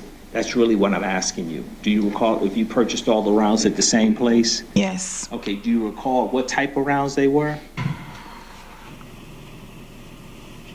Not really. That's fine, that's fine. Somebody came in law enforcement and collected all those rounds. Is that fair to say? Did you give those bullets to somebody? Yes. Good. And so that somebody can blow it up and we can look at it later on. That's not a problem, ma'am.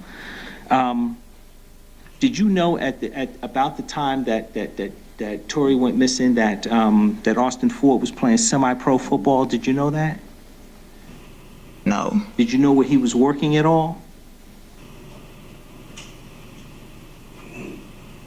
no, You indicated that you knew that he played football in high school. Did you know if he was working at all when he was in high school? no,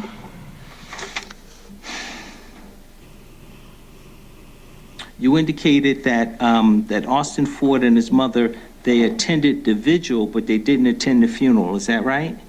no, Well, let me take a step back. Did Austin Ford and his mother ever attend the vigil for Tori? no. Okay, they didn't attend the vigil and they didn't attend the funeral. Is that right? They attended the funeral. Okay, they attended the funeral, but not the vigil. I got you. Correct. Okay. And the vigil was held where? Yellow River Park. Yellow River Park, physically at the location where she was discovered. Is that right? Correct. Got you.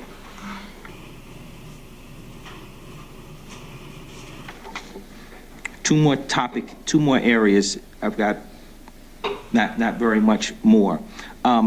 Tori, at some point in high school, did she ever have suicidal ideations? Well, I don't really call it that, but it was an incident. What year of high school? 2016. 2016, so that would have been like her freshman year of high school? Correct. Okay, freshman year of high school. Was she hospitalized as a result of the incident? She was taken to the hospital, yes. Did they hold her for more than 24 hours? They did. Was she ever diagnosed with any sort of depression? No, Okay, did she have any other mental health diagnosis? no, Did it ever happen more than that one time in 2016? no, All right, the incident itself, did it involve any sort of self-harming? no. Okay. Prior to Tori going missing, was there any other incident other than the 2016 incident where she was hospitalized for more than 12 hours? No, Okay.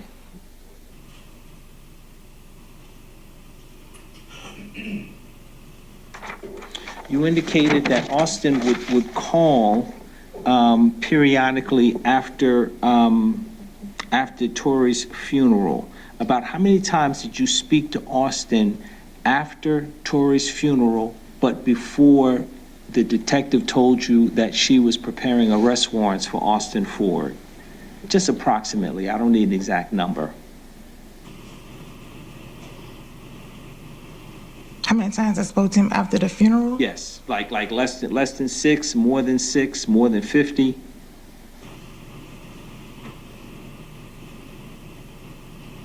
Maybe 10 times or more. All right. And during the 10 times that you spoke to Austin, he always left you with the impression he didn't know anything about anything in regards to Tori's death. Is that fair to say? Correct. All right. Did he ever, in your communicating with him, were you ever under the impression, listen, this guy's on drugs or high or something's wrong with him? I understand what you said, that what he's saying was weird, but were you ever left with the impression that how he was saying it, he may have been under the influence of drugs, medicine, or alcohol? No, All right. Thank you very much, ma'am. Thank you, miss. Any recross examination by the state? Redirect it briefly. I'm sorry, thank you, redirect. Typically, when you went to the firing range to fire your gun, did you collect all of the spent shell casings that you fired? no, I didn't have to. Did you ever think that you would need to collect them to compare to the shell casings that killed your daughter? No, And did you ever give Austin Ford permission to have your gun? no, Did Austin Ford ever bring your gun to you or tell you where it was? no, That's all the questions I have. Any recross? Yes, very briefly, Judge Ms. Lang, you would. Austin Ford never told you that he possessed your gun. Is that fair to say? yes, Right, and nobody's ever told you that the gun that you had purchased in 2020 was the gun that was used against your daughter, have they? Has somebody told you definitively that was the gun?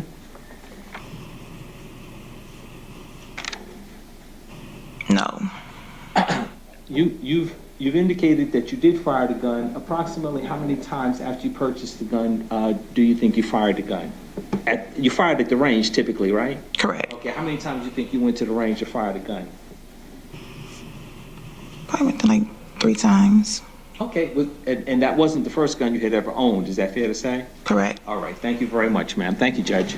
We redirect. No, Your Honor. All right, are we excusing this witness such that she can be excluded from the rule of sequestration? No objection from the state, Your I Honor. don't have any objection. Thank you, Judge. All right, thank you, Ms. Lang. Watch your step coming down. You are permitted to remain in the courtroom for the entirety of the proceedings.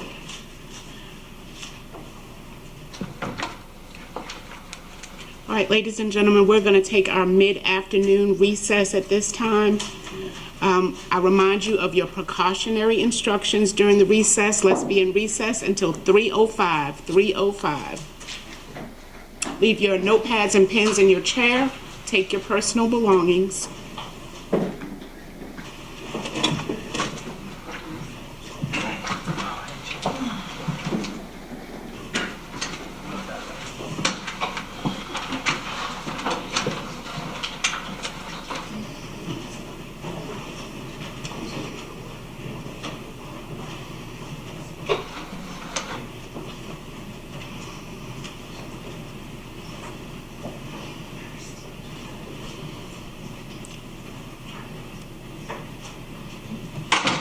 Anything from the record, from the state, for the record before we recess? Only on scheduling, Your Honor. I have 3 more witnesses available today.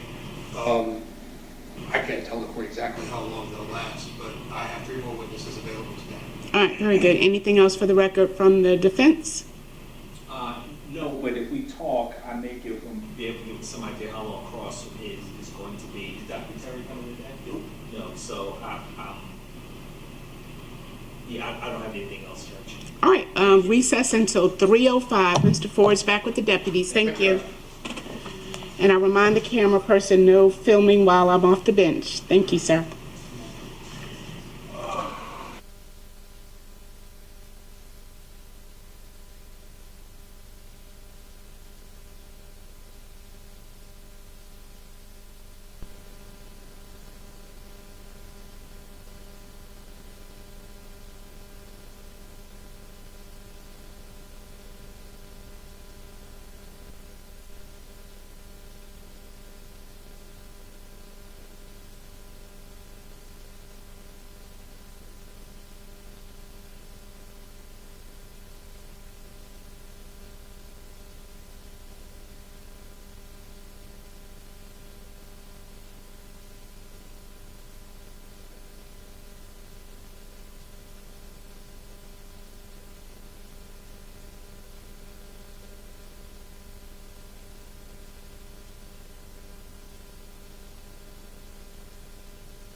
that in the future, when we go to breaks and you off the bench, could they put the camera on the seal of the state of Georgia?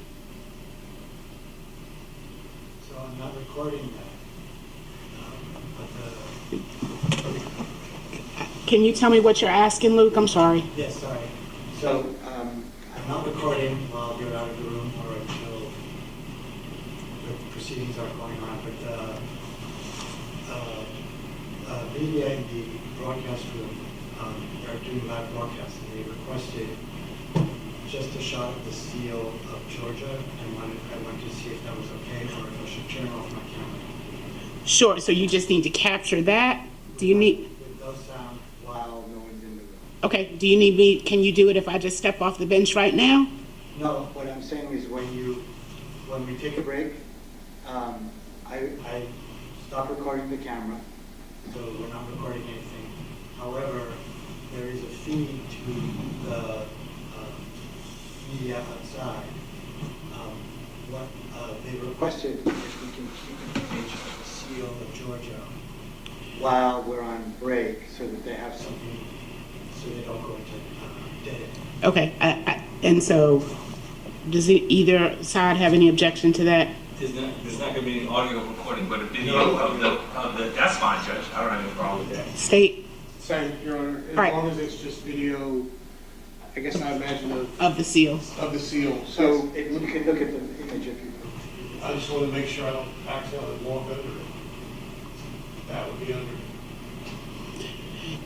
Okay. It's gonna be when there's no proceedings going on. but it will still be streamed, broadcast, wherever it's being streamed and broadcast, and so don't necessarily want to walk in the middle of that while that's going on, just randomly. Understood. Okay, yes, that's fine. Thank you, Your Honor. All right, do we have everybody? Let's bring out Mr. Ford, please.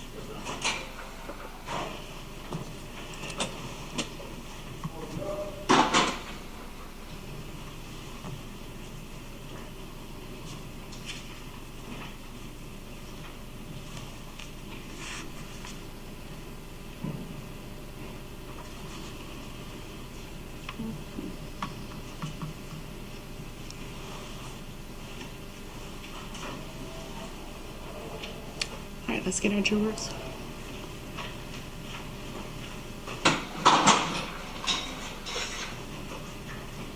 All right, we are back on the record in 23B00981-3.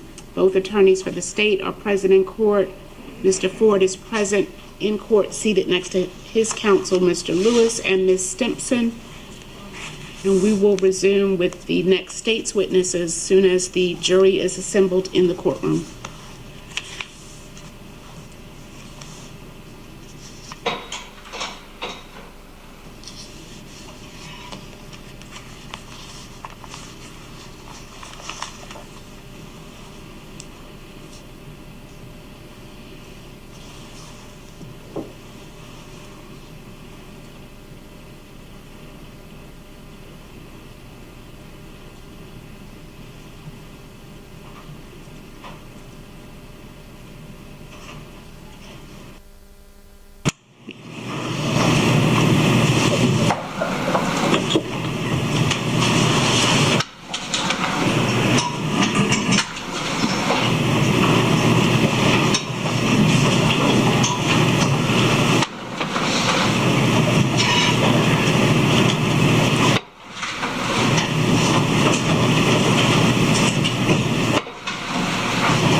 State, call your next witness, please.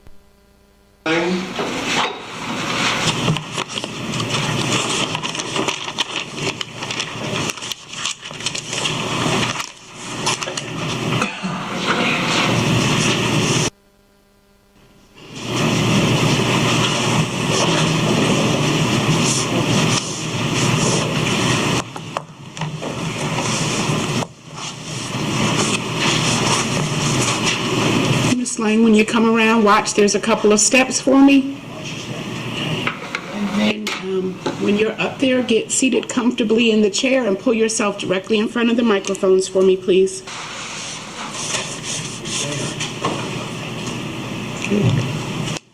Just like you raise your right hand, please. You swear or affirm that the testimony you're about to give in this matter now pending before the court shall be the truth, the whole truth, nothing but the truth, so help you God. Do.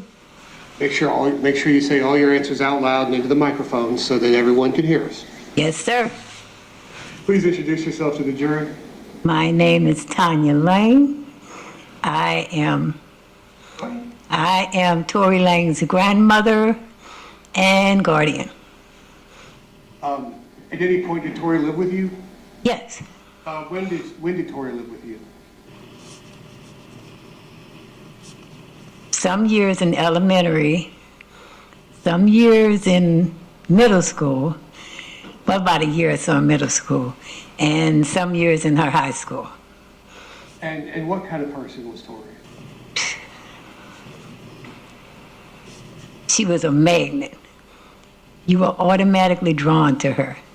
She was very high-spirited, very creative. She just was... It's really hard to describe a person like Tori because she had so many beautiful qualities about her. She was very generous, very generous. She was very compassionate. Even from a baby, we were Katrina survivors. And we were sitting on the steps, and Mother was crying. And she was only 2.5, well, she was about to be 3. And she rubbed Mother's back, and she just kept saying, "It's gonna be okay, Grandma." And everybody was shocked, because, like, she's not even 3 yet. But at an early age, you could see she was a very compassionate child and very smart. Very smart. Tori was very intellectually inclined. Very. Tori was an AP student that tutored other AP students. When is the last time that you saw Tori? The last time I saw Tori was the Saturday, no. The Monday before we lost her. Let's see, that Wednesday, yeah, it had to be that Monday before we lost her. And in the day, well, did Tori have a car? Yes. At the time? Yes, What kind of car was it? it was a Nissan. Who owned the Nissan? Well, the vehicle was in my name, but it actually was for Tori. So it was titled in your name? Yes. Let's show you States Exhibits 6 and 7. What are States Exhibits 6 and 7? Oh. Yes. What are they? These are the papers for the car. Are States Exhibit 6 and 7 photocopies of the title to the Nissan Versa that Tori drove? Yes. Are these true and accurate depictions of the title to that vehicle? Yes. Your Honor, stay with tender States Exhibit 6 and 7. No objection, Judge. All right, 6 and 7 are admitted without objection. And who is listed as the owner of the Nissan Versa that Tori drove? I am. What color was it? Blue. As far as you know, was Tori driving that vehicle in the days leading up to her death? Yes. Did you know the defendant, Austin Ford? Yes. Did you at any point give Austin Ford permission to drive the car that was titled in your name? No, I did not. Did at any point Austin Ford make any effort to return the vehicle to you after Tori was killed? No. I don't think she can know that. I can rephrase, Your Honor. All right, the objection is sustained. Please rephrase your question, please. Did you receive any contact from the defendant regarding your car after Tori was killed? No. No, sir, I did not. That's all the questions I have, Ms. Lang. The other Mr. Lewis may have some questions. Okay. Yes, questions from the defense? Yes, Judge.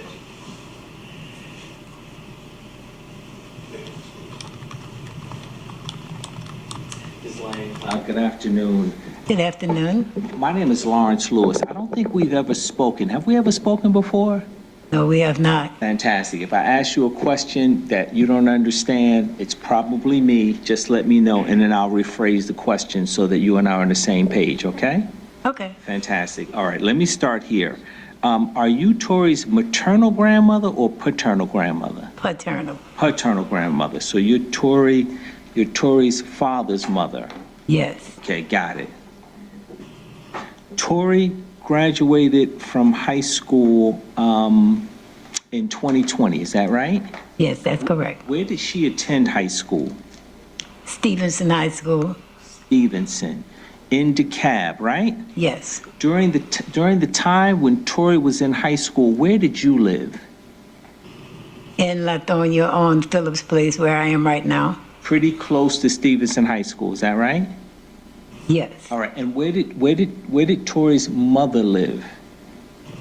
About maybe 10 minutes away from me. Okay, good. And so you and Tori's mother and Stevenson are all relatively close in the same area, is that right? Yes. Okay. All of those are the precursor questions, because I thought I heard you say that Tori lived with you for a period of time when she was in high school. Do you recall saying that?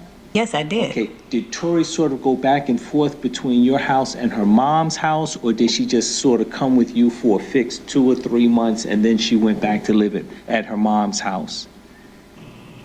No. Sometimes it was like I say, years.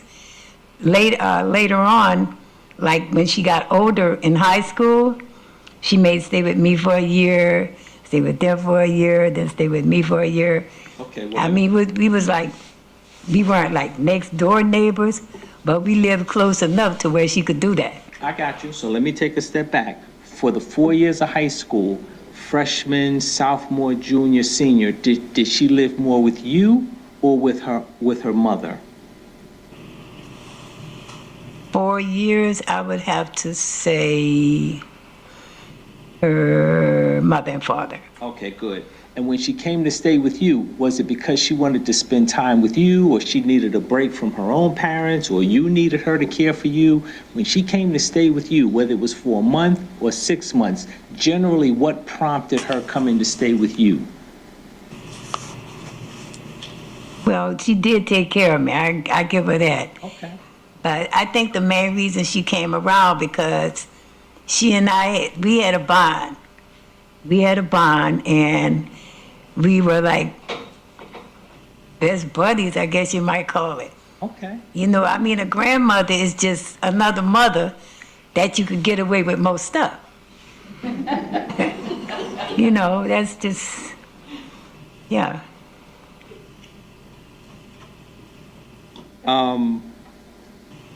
After high school, did Tori live with you at any point in time after high school? Yes. As I understand it correctly, she graduated in 2020, and then she went missing approximately 14 months after she graduated. Am I right in that assessment? Yeah, that's approximately right. Okay. Yeah. During that 14 months, in between the time she graduated and she went missing, about how many of that did she spend? A lot of different questions, but it's the same question. It's okay. Did she live with you most of that time, or did she live with her mother most of that time? I would say half and half. Half and half. Yeah. When she lived with you, was she working?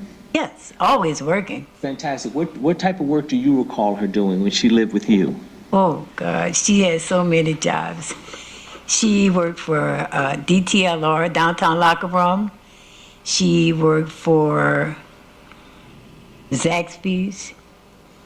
She had another job. I can't remember what it was, though. But anyway, she did. She was always working. And it sounds like she might have been working more than one job at a time. Is that fair to say? Sometimes when she finished, after she graduated, she did. She was a go-getter. Okay. During the time that she lived with you, would Austin Ford come around and hang out with her at your home? Not in my home. I recall them being outside in the car, but I don't never recall him being in my home. Right, so Austin wasn't the type of person that would come up and sort of ring your doorbell because he knows you got sweet potato pie there for Thanksgiving and he's going to invite himself in for a pizza. Oh, no, it wasn't like that. I mean, if I had stuff like that, he'd probably tell your grandma, get a piece of pie from your grandma or something, but he never came in. Okay, but that pie would come out as opposed to him coming in. Absolutely. I got you. As you describe her, Tori seemed to be, in your estimation, a very empathetic person. Is that fair to say? Yes. And as you describe her, she also appears to be a very sensitive person. Is that fair to say? Thank you very much, Ms. Lang. Any redirect? There you are.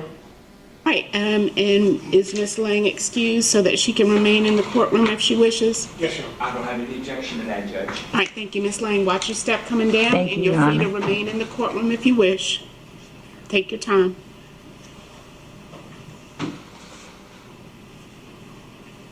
All right, call your next witness, please. Deputy Santa Maria.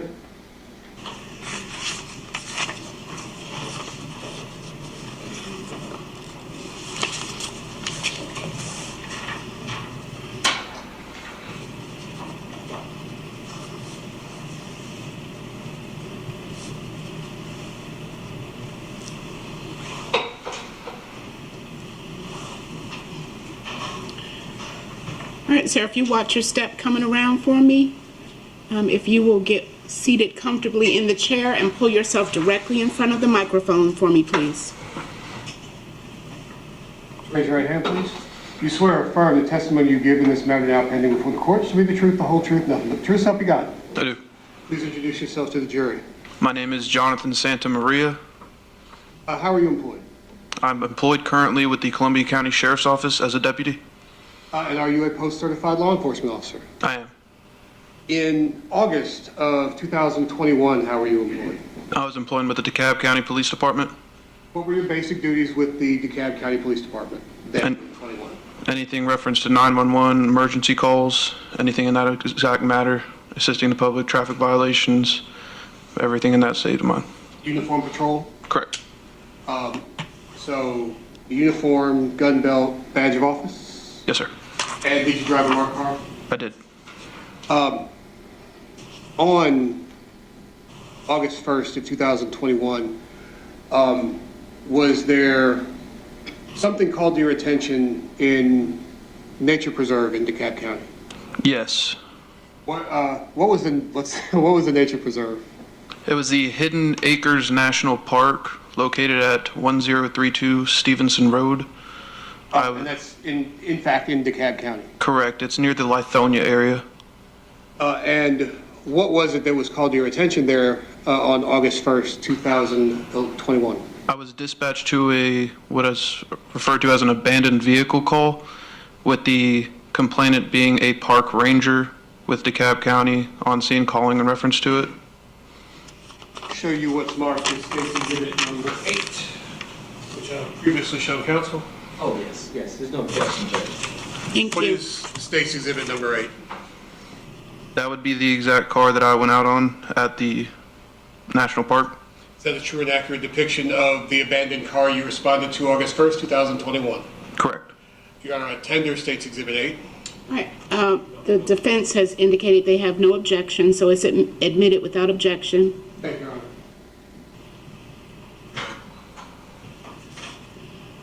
Deputy Santa Maria, is this the condition that the abandoned vehicle that you were dispatched to August 1st of 2021 was in? It was. Were you able to determine anything about this vehicle? The only thing that I was given information was that the family was in search of the victim's vehicle, which was a light blue Nissan Versa. I couldn't find any identifying VIN numbers or license plate to do a records check on to get any sort of match of it, but I did search around the vehicle and I did find a Nissan emblem, and I did my own search on my computer to look up what the exact shape of a Nissan Versa was, and I couldn't 100% confirm, but it did appear to be what a Nissan Versa was. And was it in exactly this condition when you came home? Correct. That's all the questions I have, Deputy. Thank you. Any cross-examination? Thank you, Judge. So I got Santa Maria, but what is it now? Is it deputy officer? What is it? Right now, it is Deputy Santa Maria. Deputy Santa Maria, so that's what I'm going to work with. Good afternoon. You and I haven't spoken before, so if I ask you a question, you don't understand the question, you just let me know, and then I'll try to rephrase it, okay? Okay. I'm glad the prosecutor left this photo up there for me. When you responded to the call, did you respond to a car burning or a car burnt? I responded to an abandoned vehicle call. Okay, good. And of course, when you arrived there, this car appeared to be burned and abandoned. Is that fair to say? Correct. Okay, you're not an arson expert, but anybody can see that it was burned. Is that fair to say? Correct. Is it fair to also say, as I look around it, the vehicle appears to have been burnt at that spot as opposed to burned someplace else and then brought to that spot? Is that fair to say based on what you saw surrounding the vehicle? From what I saw. Good. So it appears that the vehicle was set ablaze at that location and then abandoned. Is that fair to say?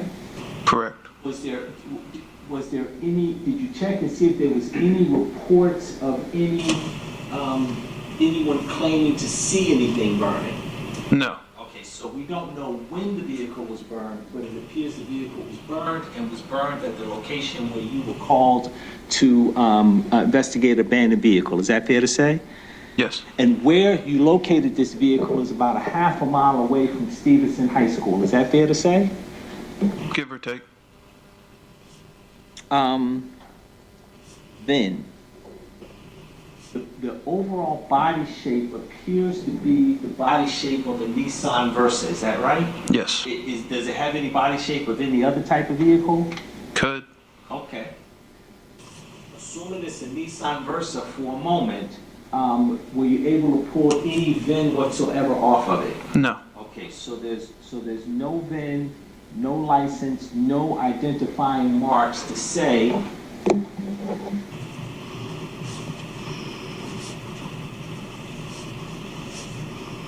that this Nissan Versa in the photo is the Nissan Versa associated with this certificate of title. There's no identifying marks that can match them up. Is that fair to say? From what I investigated on scene, no. Thank you very much. No further questions, Judge. Redirect. What was the disposition of this vehicle after you found it?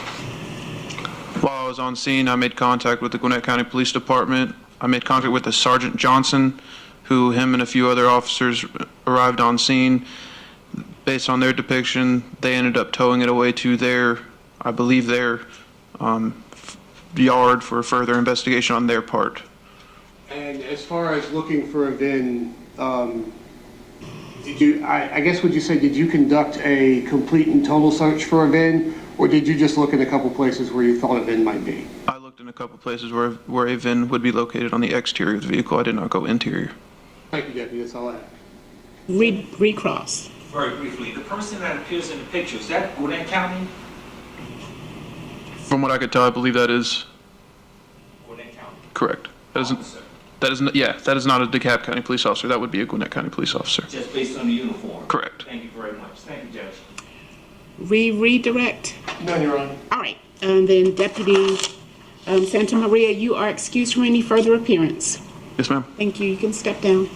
Just take your personal items. Oh, be careful. Those stairs.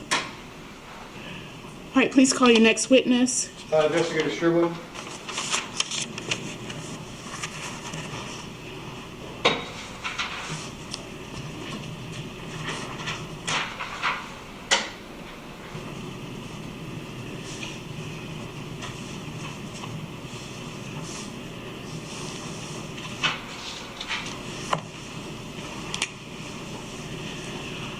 All right, sir, please watch your step coming around. And if you will be seated comfortably in the chair and position yourself directly in front of the microphone for me, please. Raise your right hand, please. You swear or affirm the testimony you're about to give in this matter now pending before the court, so be the truth, the whole truth, nothing but the truth, so help you God. I do. Please introduce yourself to the jury. Investigator Jason Stribling, Investigator Stribling, how are you employed? Gwinnett County arson. And are you a post-certified police officer? I am. What are your basic duties with Gwinnett County arson? To investigate any suspicious fires or fires that the fire department cannot determine the cause and origin of. And is there any specific education or training that you have to perform these duties? Yes, other than being a peace officer as well as a certified firefighter, we're required to take 2 80-hour courses at the Georgia Public Safety Training Center on arson investigation. Furthermore, different private organizations, International Association of Arson Investigators, we are both FIT, which is Fire Investigation Technician Certification, and then after roughly 4 years, you can test out for your Certified Fire Investigator, which is what I've recently done last year. And did you have any participation in the investigation of a vehicle that was located at the Gwinnett County Police Department that had been found burned? Yes, sir. Was this in August of 2021? Around that time, yes, sir. Tell me a little bit about what you found and what you did. I was requested to come out and look at this vehicle. It had already been moved from, I believe, DeKalb County over to the Gwinnett County PD lot. They were wanting some direction on how to potentially take samples from the vehicle to try to determine how the fire originated. Whom did you assist in taking samples to determine how the fire originated? The crime scene technicians on scene. In your knowledge, training, experience, what can be determined by taking those samples and testing those samples? Depending on the type of fire and what type of samples you're taking, you can determine if an accelerant is, in fact, or was used in the vehicle from the samples that you're taking. Is an accelerant required for a fire to burn or burn hot? Not at all. Let me show you State's Exhibits 9 through 14. What are State's Exhibits 9 through 14? These are pictures of the vehicle as it was sitting in the crime scene tech lot.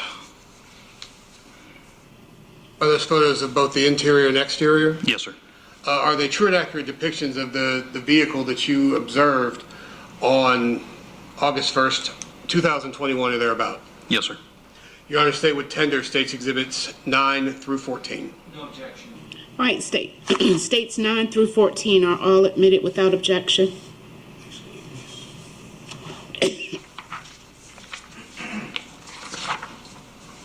Now, I'm first going to show you what has already been admitted as State's Exhibit 8. Did you go out on a scene in DeKalb County related to the finding of the vehicle? No, sir. Based on your knowledge, training, experience in observing this photo, is there anything you can tell about this vehicle and its location? It was burned in the location site. It obviously wasn't dumped there. Does appear to be potentially a interior fire due to some of the oxidation patterns on the vehicle. And so when you say an interior fire, what does that mean to the average person? Inside of the passenger compartment of the vehicle. And what fuel for a fire would be in the interior of a motor vehicle? Just about anything, plastics, any type of clothing materials, the carpeting of the vehicles, the foam in the seats, and whatever else anybody would keep in a vehicle or would put in a vehicle. And as long as there is oxygen and fuel for the fire, what will the fire do? And as long as you have fuel, oxygen, and a heat source, you have a fire that will continue to burn. And will it burn until it runs out of fuel? Yes, sir. I'm showing what's been admitted to State's Exhibit number 9. Describe for the jury what we're looking at. Small SUV that was in the Gwinnett County PD crime scene lot, or bay, excuse that. Were you able to, or did you attempt to identify this vehicle, where it came from, or what it was, or anything of that nature? That was not the scope of my assistance to Gwinnett County PD. They requested me to just assist trying to take samples from this vehicle. Did you in fact do that? Yes, sir.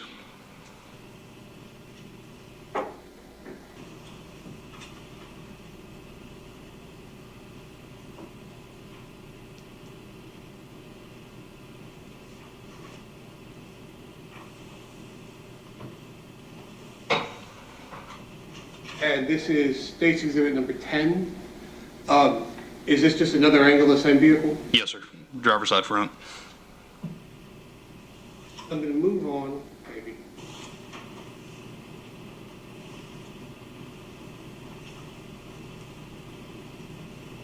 To what's been admitted as State's Exhibit number 11. What is State's Exhibit 11? That's an interior shot of the vehicle. What does this shot of the vehicle tell you as an arson investigator? It's a complete burnout of the vehicle, obviously. The majority of, again, the plastics, any type of cloth inside the vehicle have been consumed by fire. Again, you see some heavy oxidation to the doors, kind of indicating that the fire would have occurred on the inside of the passenger compartment. And does this appear to be the front passenger of the passenger? It appears to be the pointing at the driver's seat if you look against that doorway. And so all of the plastics, fabrics, cushioning appears to be burned away. Yes, sir. Once this fire ran out of things to consume, would it have basically just gone out? It would have snuffed itself out as long as fuel, oxygen, or the heat source is taken from it. Fire doesn't exist anymore. Does this type of fire, this type of complete burn, leave anything behind? It can distort evidence. It depends on what you're looking for. Organic material typically will burn away. Metals, things of that nature will obviously still be there depending on the type of metal. Are you familiar with things being burned in fires? Oh, yes, sir. I know it sounds absurd. What about firearms? Yes, sir. What about firearms that are composites of metal and polymer? Yes, sir. You would still have items. The barrel, the slide, typically on those firearms are steel in nature, so they would still be left behind. Some of the springs on the guide rod, things of that nature would still be there. To your knowledge, was anything like that found in this vehicle? That was not the scope of my search, but I do not believe they did while we were out there. Thank you, Investigator Stribling. That's all I have. Yes, sir. All right, cross-examination by the defense, please. And it's fair to say, Investigator Stribling, no human remains were found in there. Is that fair? No, sir. Again, not to my knowledge. All right. And I only have a few questions. You're with Gwinnett County Arson, is that right? Yes, sir. How long have you been with Gwinnett County Arson? A little over 6 years. It appears from your experience that the fire on the vehicle started internally. Is that fair to say? Yes, sir. As I look at the photos, and of course the photos might fool me, but they're not going to fool you because you're the expert. Did the tires end up burning off the car too, the outside? Yes, sir. All of the rubber on the tires just burnt up? Depending on how hot the fire gets, you're going to have a complete consumption. As a matter of fact, newer vehicles like the new F-150 will be just a pile of aluminum and then what's left of the engine. It's going to be burnt all the way down to the frame? Yes, sir, could be. Okay, and that leads me to two other interesting questions. One, unlike the movies, a car can burn down to the frame without ever exploding. Oh, of course. Okay, good. So the jury understands that. And did you see the photos of where the car was originally recovered? Just today when they pulled them up. Okay, and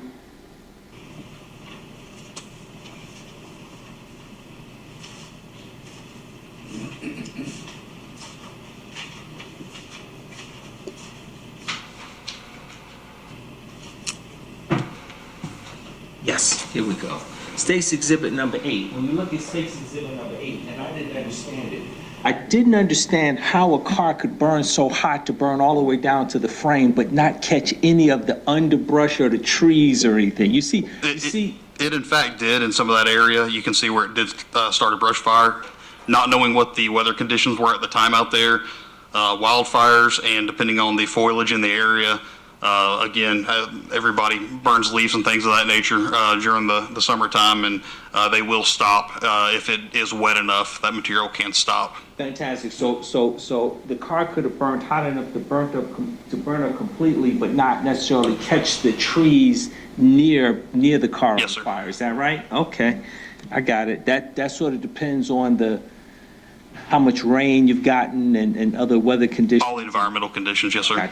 I got you.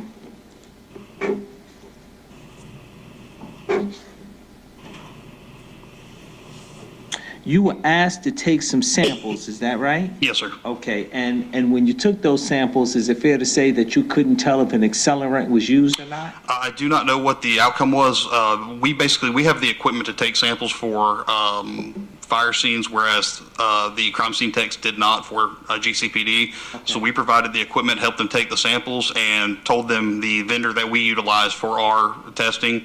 What they did with it beyond that, I'm unaware. All right, so you came out as the expert in terms of these are the samples that you need to take. Yes, sir. But you're not here to testify as to what those samples may have revealed. I have no clue what they revealed, no, sir. I got you. As you looked at the inside of the vehicle, could you tell if it was an electrical fire or not? No, sir. Again, I did not do a complete fire investigation on this vehicle. I was there completely in support of GCPD for their samples.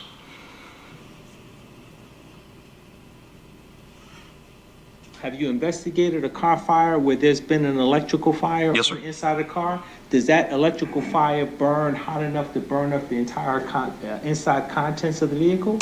It could, depending on how the fire originates and how it continues on. Thank you very much. No further questions, Judge. Redirect. No, Your Honor. All right, is Investigator Stribling excused from any further appearance? He may be, Your Honor. No objection, Judge. All right, sir, you can step down. You are excused from any further appearance. All right, call your next witness. Your Honor, that is all the state's witnesses that are available this afternoon. All right, members of the jury, it appears we're going to conclude a little bit earlier than our normal schedule for today. In just a moment, I will excuse you with a reminder of all of your precautionary instructions. Set aside the case. When you walk out of the courthouse today, go about your normal routine. Family members or close friends may say, "What did you do today?" or "Where have you been?" It is perfectly okay for you to say that you have been selected to serve on a criminal jury, but beyond that, you are not to discuss anything further about the case or to do any research or inquiries regarding anything associated with the case. We will resume tomorrow at 9 a.m., so I'll ask you to arrive at 8:45 jury assembly where you started out on Monday morning. Leave your notepads and pens in your chair. Take all of your personal belongings and have a good evening. We will see you in the morning.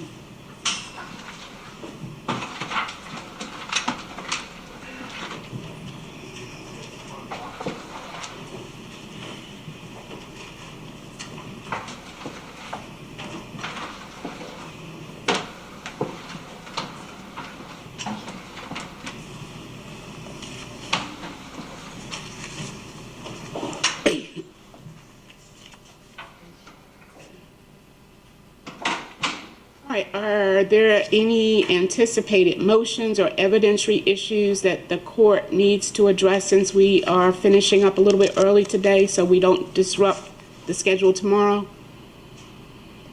None from the state, Your Honor. I was expecting over the weekend to hear from the other Mr. Lewis about any redactions he wanted out of the defendant's custodial interview. But I have not. I'll also mention that he did, during his opening, mention that his client was in custody in DeKalb County on Clayton County on an unrelated weapons charge. There is discussion about that. before and after the reading of Miranda, and I'm happy to redact that, not play that portion if Mr. Lewis so desires. Unless, I do believe he's opened the door, but that said, it need not be played. Well, I encourage you all to discuss that and reach an agreement on any redactions to the extent that you can. And if you need assistance from the court, at least to have those issues narrowed. So I don't want to disrupt the schedule or the flow tomorrow to make those redactions happen. So we're ending early enough for you all to have that discussion today. Yes, ma'am. Anything else from the defense? Judge, that's my fault, and I didn't even remember until you said evidentiary issues, and then I thought, oh, I gotta contact the prosecutor about the redactions, and then of course he mentioned the redactions, and it doesn't matter how the day goes, you always miss something. Doesn't matter if you're on time, you're always going to miss something, and that's my fault. So we're ending early today. I'm gonna go back to the office. I'm gonna get the redaction points that I think I want redacted, and I'll get those to the prosecutor probably in the next 2 hours. That's my fault. All right, well, I'm here to remind everybody to make the process smoothly, so. Yes. All right. That's my goal, but I forgot that. All right, so the court reporter, let's see, no, I'll ask the state to take possession of all the admitted exhibits overnight and return them tomorrow. Yes, Your Honor. And with that being said, if there's nothing else, we'll be in recess. We will begin promptly at 9 o'clock tomorrow morning. Yes, sir. All right, thank you.